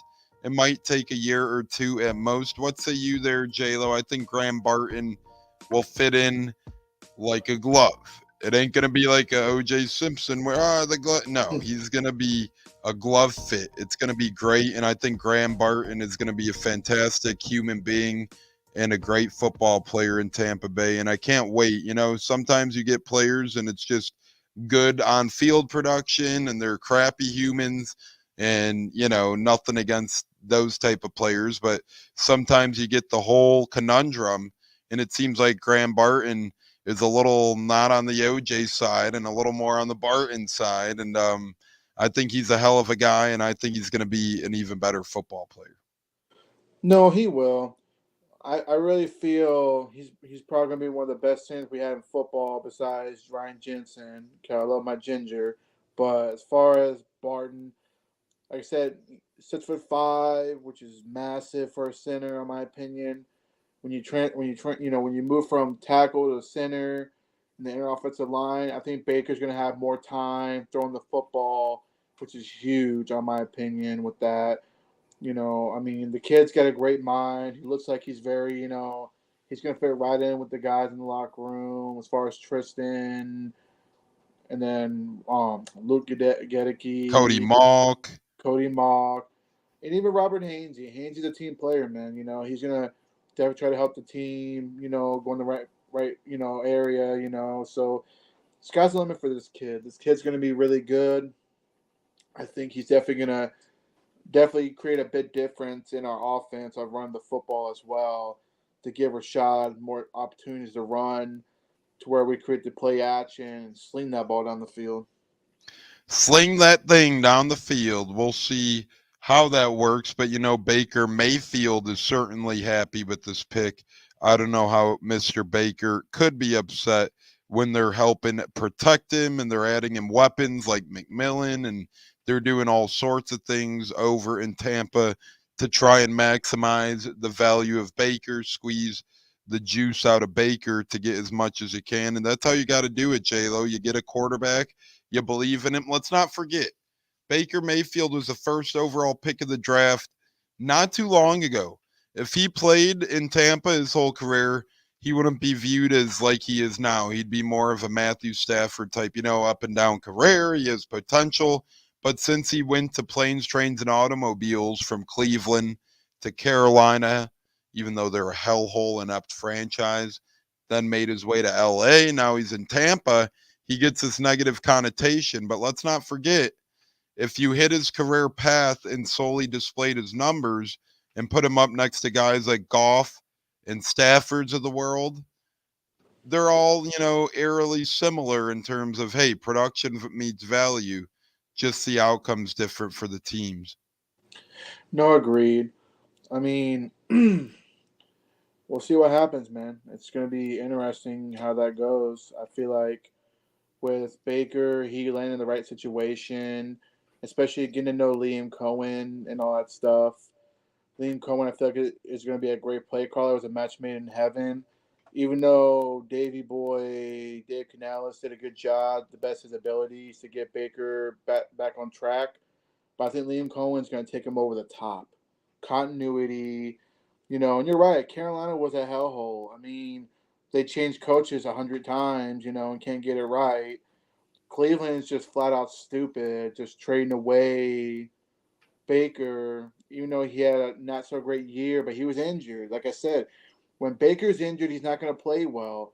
But also, Cleveland didn't build around him to protect him, to get it going for him. So, yes, Baker's in the best situation he could be in. Here, he got the contract. He's a father of a beautiful daughter. And, sky's the limit for Baker. He's going to do great things. I feel like this season he's going to take a bigger jump to where we could possibly get to the NFC Championship game, maybe the Super Bowl. I mean, I know I'm going over the top here, but that's how I feel because We were right don't. there last year. We made the or we were one game away from making the NFC Championship last year, so we were right there.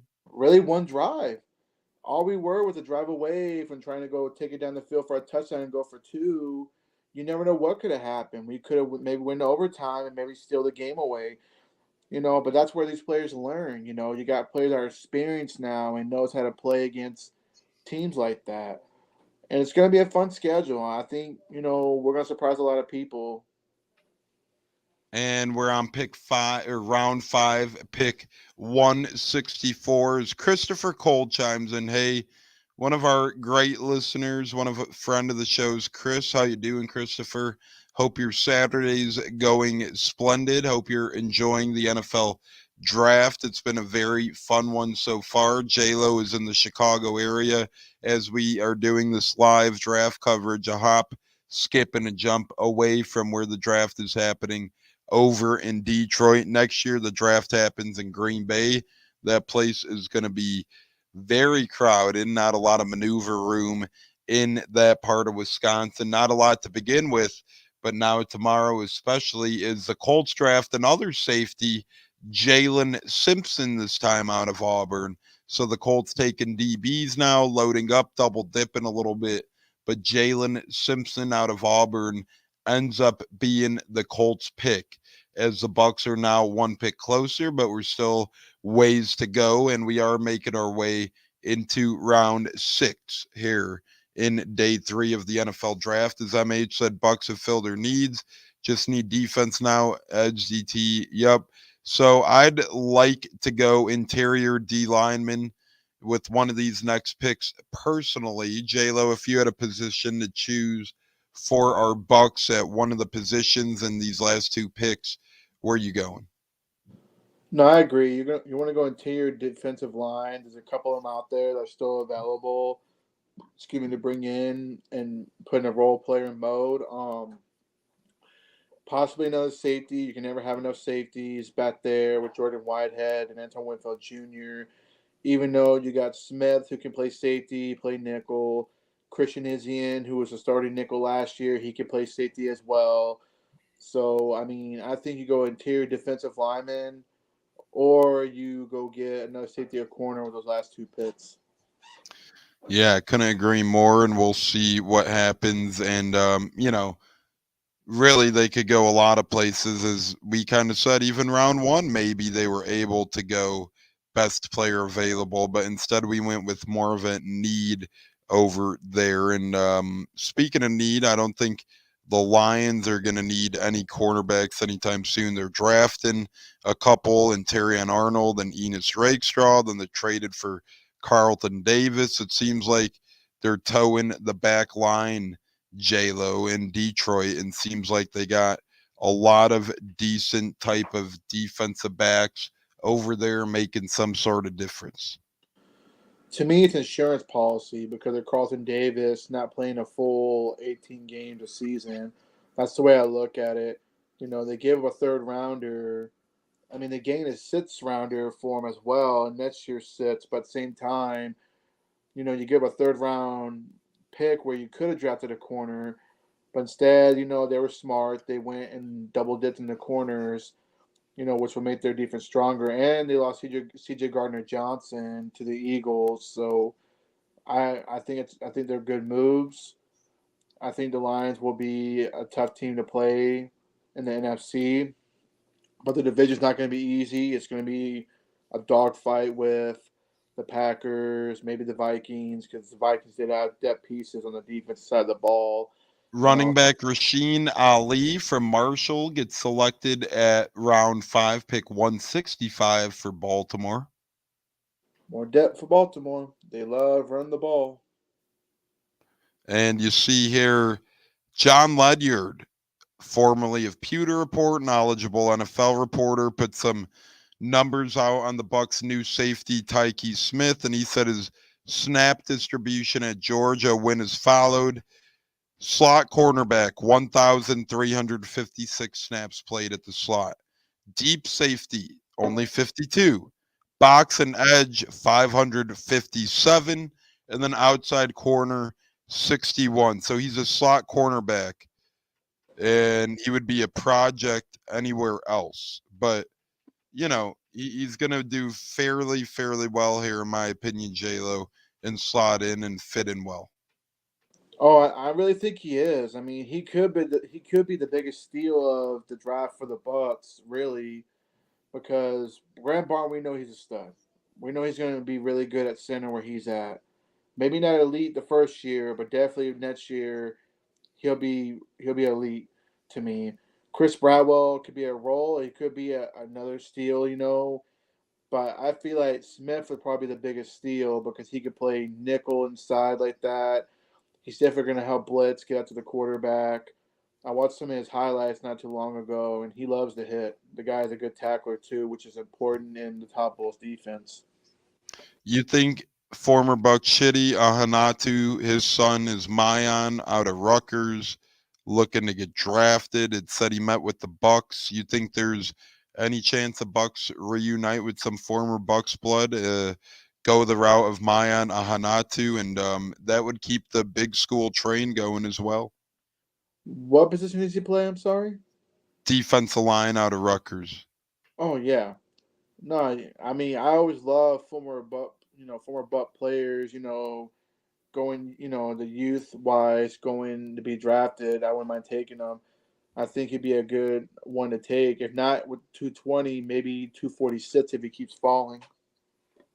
Yeah, and he's a legacy piece, never bad for legacy. But yeah, No. maybe the last pick of the draft, or maybe if we even move back and accumulate and bounce back a little bit, I think he'd maybe be in consideration. You never know, and you never say never to see how that shakes out. Speaking of shake out, the Giants are shaking out their next pick here on the clock in Detroit. They've had an interesting offseason so far to me. They haven't really been able to spin the wheel too much and get hope and dreams into their fan base. We'll see if that ends up different or how that goes. But as we look at the previous 10, 15 picks or so, there's Colts are popping in at like every other pick. So they did a good job at trading back and accumulating. J-Lo, it's always interesting because at this point in the draft between trade backs and comp picks, it becomes that point in time where you're starting to see a lot of teams pair over and over and over again. No, absolutely. Sometimes those golden nuggets, those hidden gems can be in those rounds, and that's good. You get like 2 or 3 attempts in the fifth. or 2 in the 5th, 1 in the 6th. It's always good to have more picks because you never know, you could get that guy who can do a lot of changing in that organization. And I'm all for it. I'd rather trade back and accumulate more picks than than trade up and lose a pick.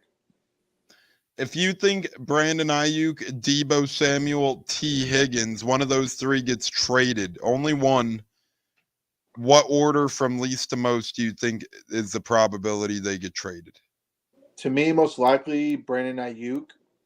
Least likely T. Higgins.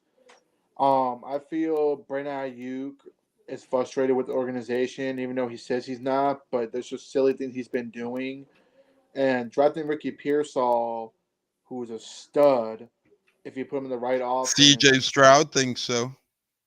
Oh, of course he does. I mean, this guy can ball, man, and I think he's landed in the right organization to where now they can trade a Brandon Ayuk for like a second rounder, maybe get a 2 and a 4 for him, or maybe get a first round. It just depends. But now these teams aren't doing it because they're playing it smart. They want to wait till the draft's over. Then the ones that didn't get the receiver they wanted, now they can offer next year's draft picks to get Brandon Ayuk.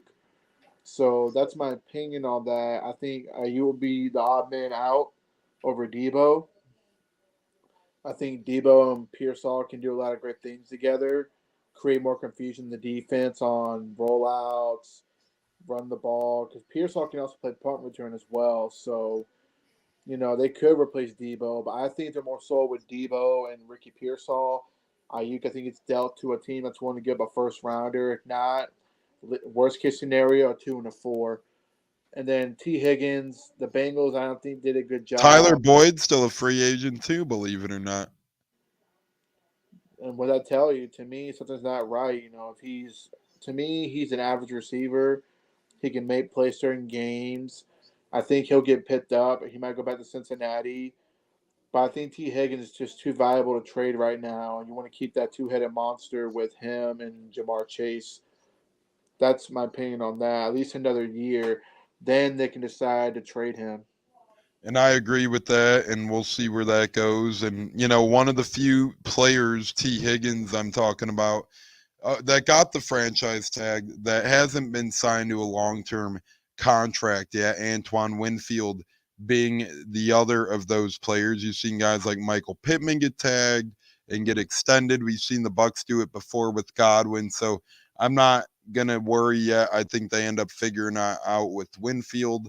I think they'll offer him an extension sooner rather than later, J-Lo, and maybe help try and defer some money around because next offseason is going to be just as crazy as well.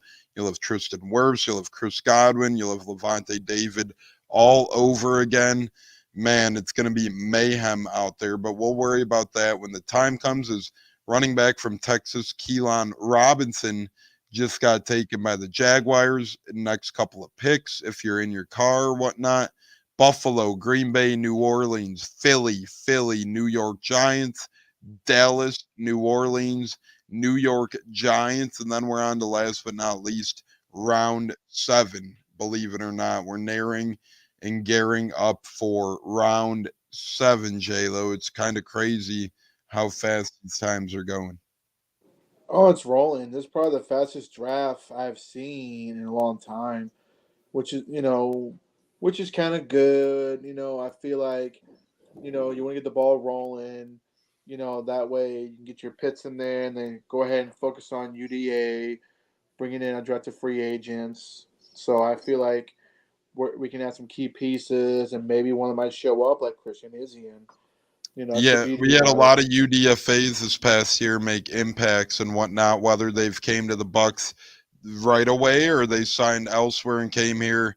And just roster spots and depth spots. I mean, Sean Tucker, even though he didn't equate to much, still UDFA. As you mentioned earlier, Christian Izzy and UDFA. Kayvon Merriweather, our safety who played some meaningful snaps, UDFA. Rakim Jarrett, UDFA, it's a lot, and it's going to be interesting to keep our eyes on because when the draft ends, it ain't over. I consider it round 8. The new wave of UDFAs, I consider it round 8 because there's so many nowadays, and not only just so many, but usually some that at least are able to make a roster. No, agreed. I mean, Like I said, for all the nerds out there like Tones and I mean, we're gonna have Like the some, song Tones and I. say again. Like the song Tones and I. I'm not catching it, bro. But Don't anyway, worry, buddy. Keep going. thank you. Must But not be your genre of music. probably not. But at the end of the day, it'll be fun times, as a Bucks fan to see who we bring in for the UDFA's. We still got two more pits to go, and I think we won't be trading up. I think we're just gonna sit and wait for that D tackle interior lineman to come to us. I think that's gonna be our next pick. Yeah, I think so as well. As we're winding down here in round 5, we got a handful of picks left.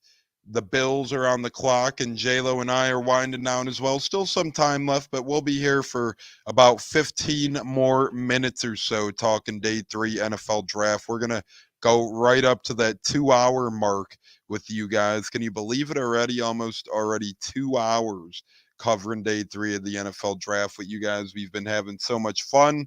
We joined late on round 4, so pretty cool, J-Lo. We're pretty much going to take the people all the way from the beginning to the back of round 5. We sprinkled into round 4, and all these damn comp picks and swap-o-rama picks.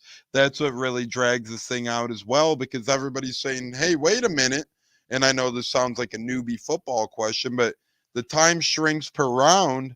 Why do these rounds last longer? It's because, well, not longer than the first, but longer than, the second, third, fourth, because by the round, as it gets later, more comp picks get added in each round. For example, if the Bucs lost a free agent this year and they didn't sign an offsetting free agent with that free agent, based on how they play this next year, they'd either get a comp pick from round 3 through 7. So really, it's all depending on how that shakes out, and that's how the Bucs got their second round, third pick this year. Was their second, third round pick this year, I should say, is from comp stuff. So that's why a couple of these times, these back end of the drafts or the back end of the rounds of the back end of the drafts get dragged out a little bit. It's the Bills picked edge rusher from Troy, Javon Solomon, J-Lo, if you have any thoughts about Javon Solomon, but 183 tackles in his career, seemingly, and it seems like he's one of those guys who's a little bit of a project. Absolutely, it didn't surprise me. Some people have him going the fourth, maybe late third, but he's a good project guy. I think he could be a key role player, like a third down situation, getting that to the quarterback. So I mean, it's a good pick. I don't think he's a day one starter. I think he's just going to be a rotational guy. I agree with that as well. So we're going to continue to look here and see if any football news is up and up around the world of football with the NFL draft continuing to wither away here. Always sad as you get towards the back end of day 3. It's like, man, all that talk, all that hype, all that prep, and it's just going by in the blink of an eye. But that's why we always do our draft coverage and we start our month-long mock. We're going to make that a new tradition every April now moving forward. We're going to be hosting our month-long mock drafts on the Buccaneers. That was a lot of fun, J-Lo, having people on, having guests write in.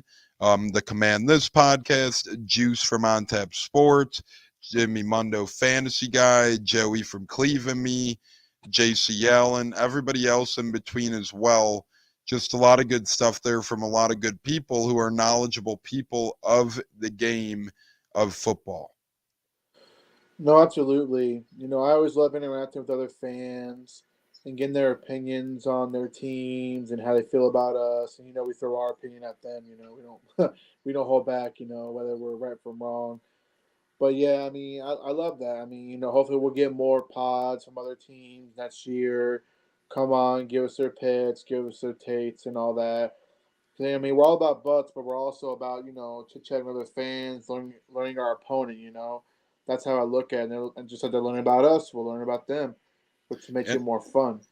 brings a pod more engagement too. You know, you might follow another fan, and if you're playing them that week or you're just tweeting something about their team, maybe they'll stop by and be like, hey, what are you saying here? Or, you know, things of that nature. But the Saints are on the clock again. NFC South rival. MH's team to look out for, right, MH? They're your surprise team. But the Saints pick is in at pick number 170 of the draft. Poor bastard. Round 5. Are they going to go another QB? Just keep adding QB. Nah, get a kicker, get a punter, make it fun. Where are they going? I agree, though. Kicker, punter, make it a little fun. I mean, Bears went punter, but That's the only special team. Right? Saints are just dragging ass, but I think that's the only special team. Is that what you were going to ask? Is that the only special teams guy who gone? Yeah, just a punter. Yep. No kickers yet. No special team specialists or long snappers yet either. And then the one punter. So Bub Means, the wide receiver out of Pitt, is a Saint. Bub Means. Who? Bub Means. Bub means what? Bub means yes. Bub means no. But to catch people up, last 10 picks, Edufon Yelfoshu to Buffalo, Dominique Hampton to Washington, Christian Jones to Arizona, Jacob Monk to Green Bay, Jalen Simpson to the Colts, Rasheen Ali to Baltimore, Tyrone Tracy Jr. to the Giants, Keelan Robinson to Jacksonville, and the list goes on. And wide receivers with the 92 plus NGS production score since 2020. Short list: Devontae Smith, Jamar Chase, Malik Neighbors, Marvin Harrison Jr., and CeeDee Lamb as well, J-Lo. So interesting stuff there. But Bub Means, he's calling your name, I think. Oh, he's tall? Okay. Anything else? That's the whole check.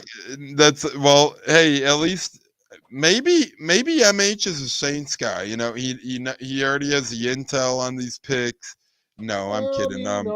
Bum Means is going to be intriguing. I'll say this about Bum Means. I looked into him a little bit because his name caught my eye. I heard his name and I was like, Bum Means, I got to check this guy out. My favorite part about Bum Means, he's a little bit older. He's seasoned, 23 years old.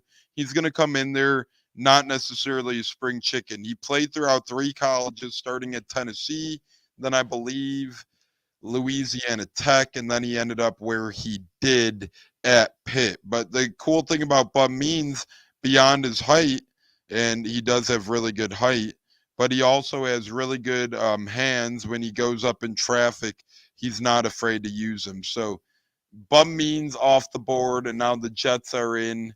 Pick is in, I should say, round 5, pick 171, as we continue to get through round 5 here. Round 5 is dwindling away. We just have 5 picks left in this 5th round, and the Jets have, to me, had a nice draft for them. J-Lo, Penn State lineman, Malachi Corley from Western Kentucky, and then they I like got that pick a lot. Corley's going to be really good with the Jets, that pick. Braylon Allen, the running back from Wisconsin as well. So I think they're yeah, they got him as well. So I think the Jets are giving Aaron Rodgers a lot to work with, a lot of star power. Yeah, Braylon Allen I liked a lot from Wisconsin. He's very young. I think he's 20, turning 21 soon. That's a good situation for him to go to the Jets, play behind Breece Hall. Breece Hall, right? Yeah, Breece Hall. Yep. Running back. Breece Hall, Bryce Huff, you know. I don't know, but anyway, back to that gentleman. I think he'll do really well. Sit behind Breece Hall. If Breece Hall goes down, he'll be ready to go. He's a big physical back, who can definitely carry the ball really well. Just got a little bit of learning to do and stuff like that. Jordan Travis just went. Yeah, who? Jordan Travis out of Florida State goes to the Jets. Oh. Well, good thing he don't have to play right away because he's going to need some serious time to heal. I heard he's close to running again. And there's another example, J-Lo, where Brock Purdy kind of set the stage.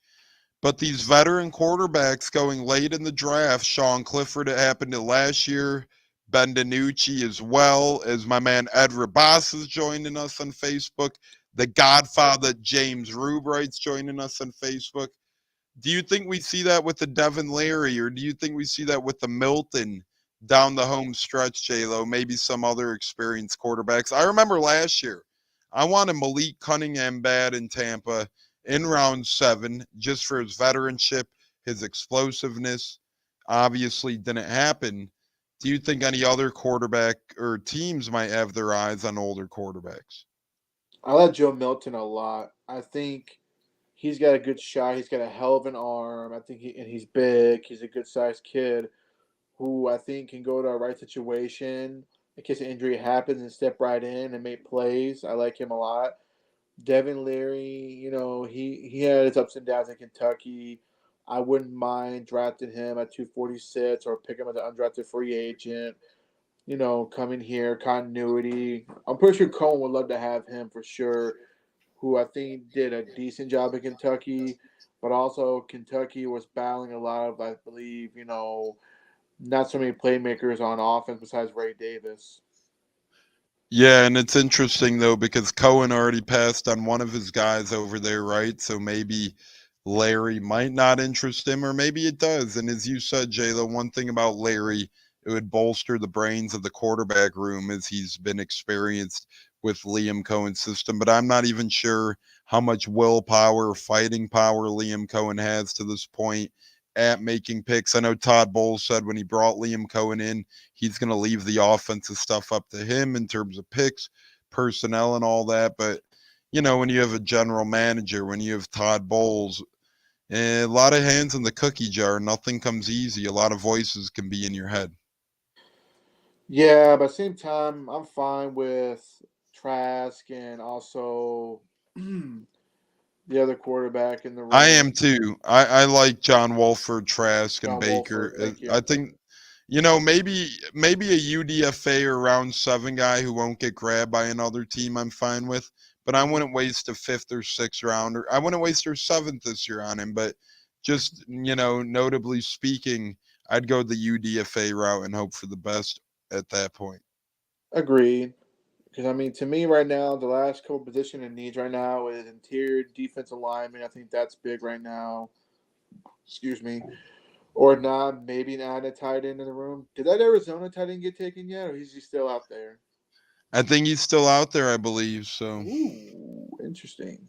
But anyway, but like I said, I mean, to me, I go interior defensive lineman. There's still a couple good ones out there. There's a dude from Nolan, Iowa. That's another guy I kind of like, a small school defensive tackle that we can go get, or the dude from Iowa. I think he would do decent things here and make the roster. So those would kind of be my targets right now for our next pick, if you ask me. yeah, and I'm thinking I definitely want a D lineman. Give me a D lineman, trench Big boy. depth. Yeah, big boy. Give me trench depth. And then, sprinkle in someone from the secondary if you want. But as you said, JLo, at this point, we're kind of best player available. So I'm cool with a lot. I'm not going to have a problem with too much. Speaking of problem of too much, hope we're not too much today as we have a couple minutes left here on the Buccaneers joining. Yeah, I know, sad stuff, but I got to show J-Lo more of the great state of Illinois, more of the Chicagoland area, or else we'd stay here. But man, if we waited till the next Bucks pick, we might be waiting, another hour and a half, 2 hours. It might get into scary hour territory. And it's a I don't know. Saturday in the We, area. that's where you had another co-host or two, man. we need a little bit more anchor, man. That's oof. But yeah, I'm enjoying my time in Illinois. It's a great area so far. I can't wait to explore more of it later today and showing, and room for my teams. Lightning have been a little disappointing right now. It's been terrible timing right now. Probably gonna get swept today, which is sad. Let's hope we win. You never know, but like you said, not looking great. No. And then the Rays, if you want the little baseball in there in the last couple minutes, we'll be there tomorrow. Hopefully today they'll rebound after getting beat by a really bad baseball team. I'm not saying the Rays are the best, but they're definitely not the worst right now. To me, they're average at best right now, and we're gonna make the best of it, buddy. Yeah, and we have NBA tipping off already, so hockey tipping off already, both playoffs over there. A lot of good stuff going on just to keep you guys up to date. Thunder are currently up on the Pelicans midway through the first, 14-11, 3:18 to go in quarter one. And then hockey, Hurricanes, Islanders tied at one apiece as the Jets pick is in now as well. Baseball looking around the diamond. Dodgers up 3-0 in Toronto over there. So we'll see how that goes, and we'll see how this Jets pick goes as the pick is in. And the Jets also got Hassan Reddick this offseason, let's not forget. So that was a nice little nab up by them as well. They've been making some good moves this offseason They, and lately in general to me. and they also added a left tackle and Smith from Dallas to be the left tackle, and then they Tyrone trade Smith. and then they traded for Morgan Moses from Baltimore to play the right tackle. So they're definitely trying to fix their offensive line to protect Aaron Rodgers because that was really depressing. Only playing 4 plays into the first game of the year, and the poor guy goes down with an injury that ended his season. So hopefully we'll get a little bit more Aaron Rodgers. Like him or not, he's one of the top quarterbacks to play the game. And that's not the way I think most fans want to see him go out. Is go out on an injury note. They want him to go out and ball, which I think he can still do.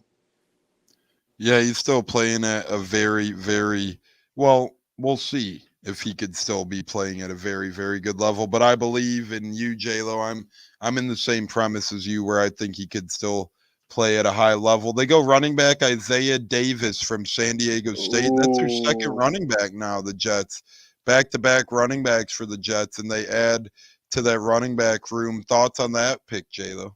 that was Jason Allen's pick. From Sports Illustrated. That I know he was very high on him. So to me, it's another depth piece. But hey, it'd be a good battle between him and Braylon Allen. Could have both, but I think it'd be a good battle. Jets are adding some competition. Yeah, and we'll be sure to keep you guys up to date with the final three picks here: Dallas, New Orleans, New York Jets again. Man, Jets are like, this is what I meant earlier. Now Jets are every other pick. They're about to pick again here momentarily. But Lo, it's been awesome. Any last final words for the program today, brother? Yeah, man. I mean, shout out for the people that took the time to watch the show throughout the last couple hours. We appreciate your support in our team as far as the Bucs. MH, we're just messing with you, buddy. If you're a Saints fan or not, doesn't matter. We love all H fans. knows that. We love MH. Oh yeah, and then plus, we got 2 more picks coming up. We'll see who we add, and I'm excited with these new additions. It's going to be fun watching OTAs, rookie minicamp, seeing these guys in Buccaneer red and pewter. It's going to be a lot of fun, and we're getting closer and closer to football season. As a friend of the show's, Cleve is listening from the Cleve and Me podcast. He sends in, what do you guys think? Sent us in a picture of a Kalijah Cansey autograph card. He must have got it out of the pack. So I think that's Ooh. cool stuff, man. I think Cansey's going to be a dog. I think that's going to be worth pretty good value there, Lo. Oh, very good value. Good for him. I'm jelly. Man, no, Kalijah Cansey, man. I love that guy. That guy is going to be fun to watch here, too. Hopefully, he can stay healthy, doesn't get injured early, or at all. I'm looking forward to see what he does. Teaming up with Vita Vea, I think it's going to be a fun time. The pick is in for the Cowboys here. Let's Go see girls. where that ends up going. We'll see where maybe they'll draft Jerry Jones. Maybe Jerry Jones will be playing for them. So, no, I'm just kidding, but we'll see where that goes. As the pick is in, many baseball news. The Red Sox and Cubs swing a trade while they're playing. Go figure. Garrett Cooper goes from the Cubs over to Boston. I like Garrett Cooper, but he kind of just fell out of luck. He just had nowhere else to go with the ball club, with the Cubs, really. They brought him in this offseason to be a veteran presence, and he was just that, but he was demoted of late. and let's see where this Cowboys pick goes here. Then I'll give my final word, and we'll let you guys get on with your Saturdays. What's up, J-Lo? While we're on the Cowboys pick, could this be Dak Prescott's last year in a Cowboys uniform with the Yes. contract demands? Yep, I agree too. I think after this year, the Cowboys are going to re-gut top to bottom. I think they're going to get rid of Mike McCarthy. As Christopher Cole says, go Cubs go. Absolutely, brother.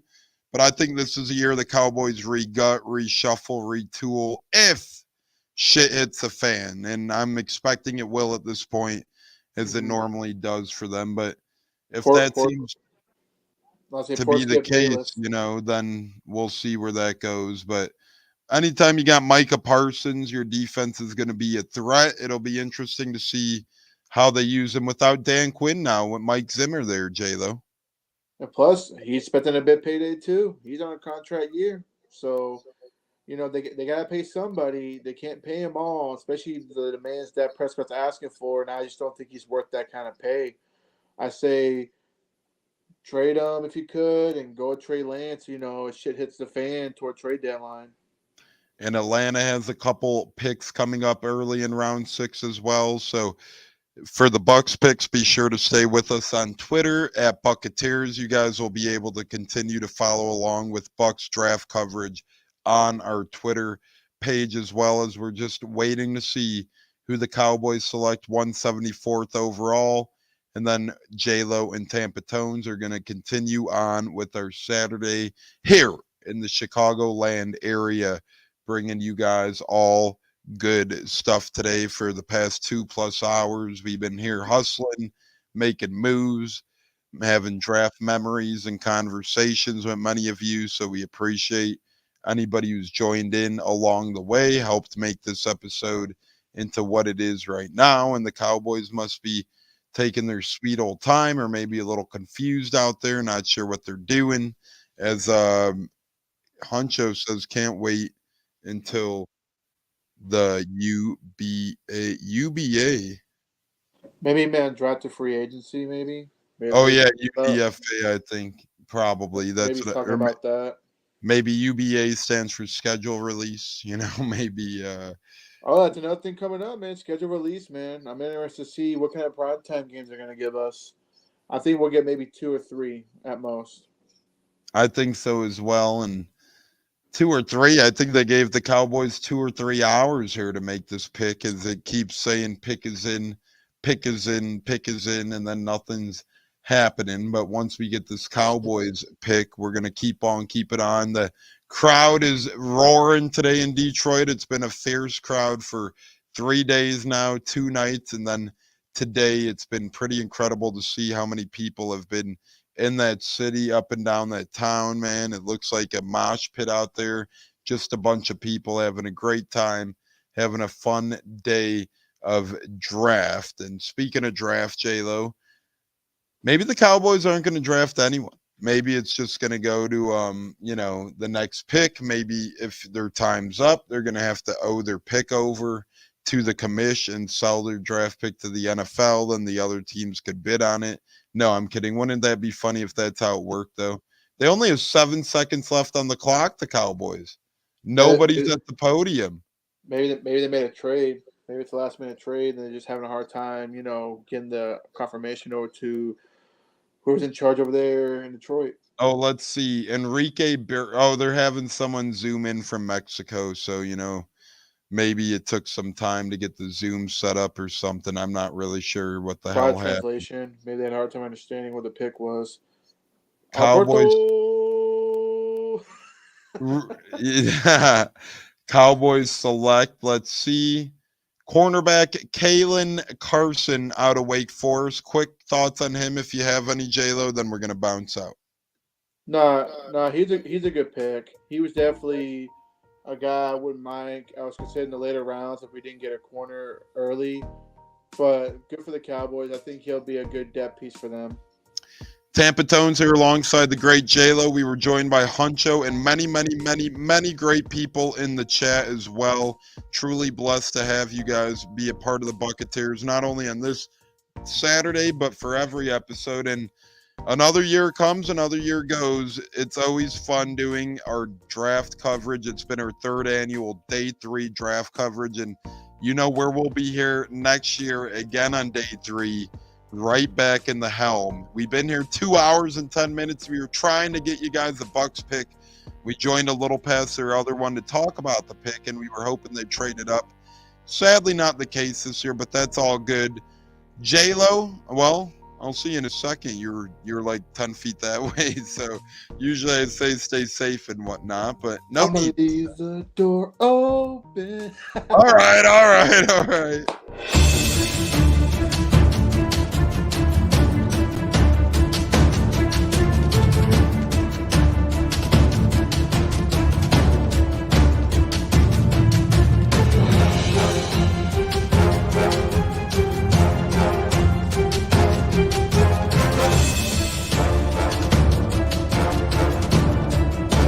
Game on Sunday, man. I know you're nervous for the Rams, but you got to be a little enthusiastic after being there.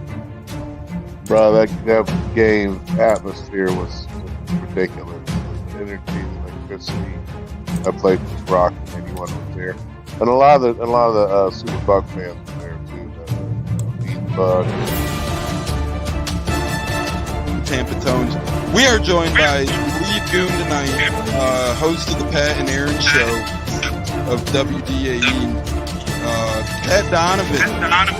And it sounds like Stunna is bumbling a little bit. Going to put him on mute for a second until that gets a little cleared. But we're joined by Pat It looks like Donovan. Stunna's hanging out with Cheech and Chong in a car with the windows up or something over there.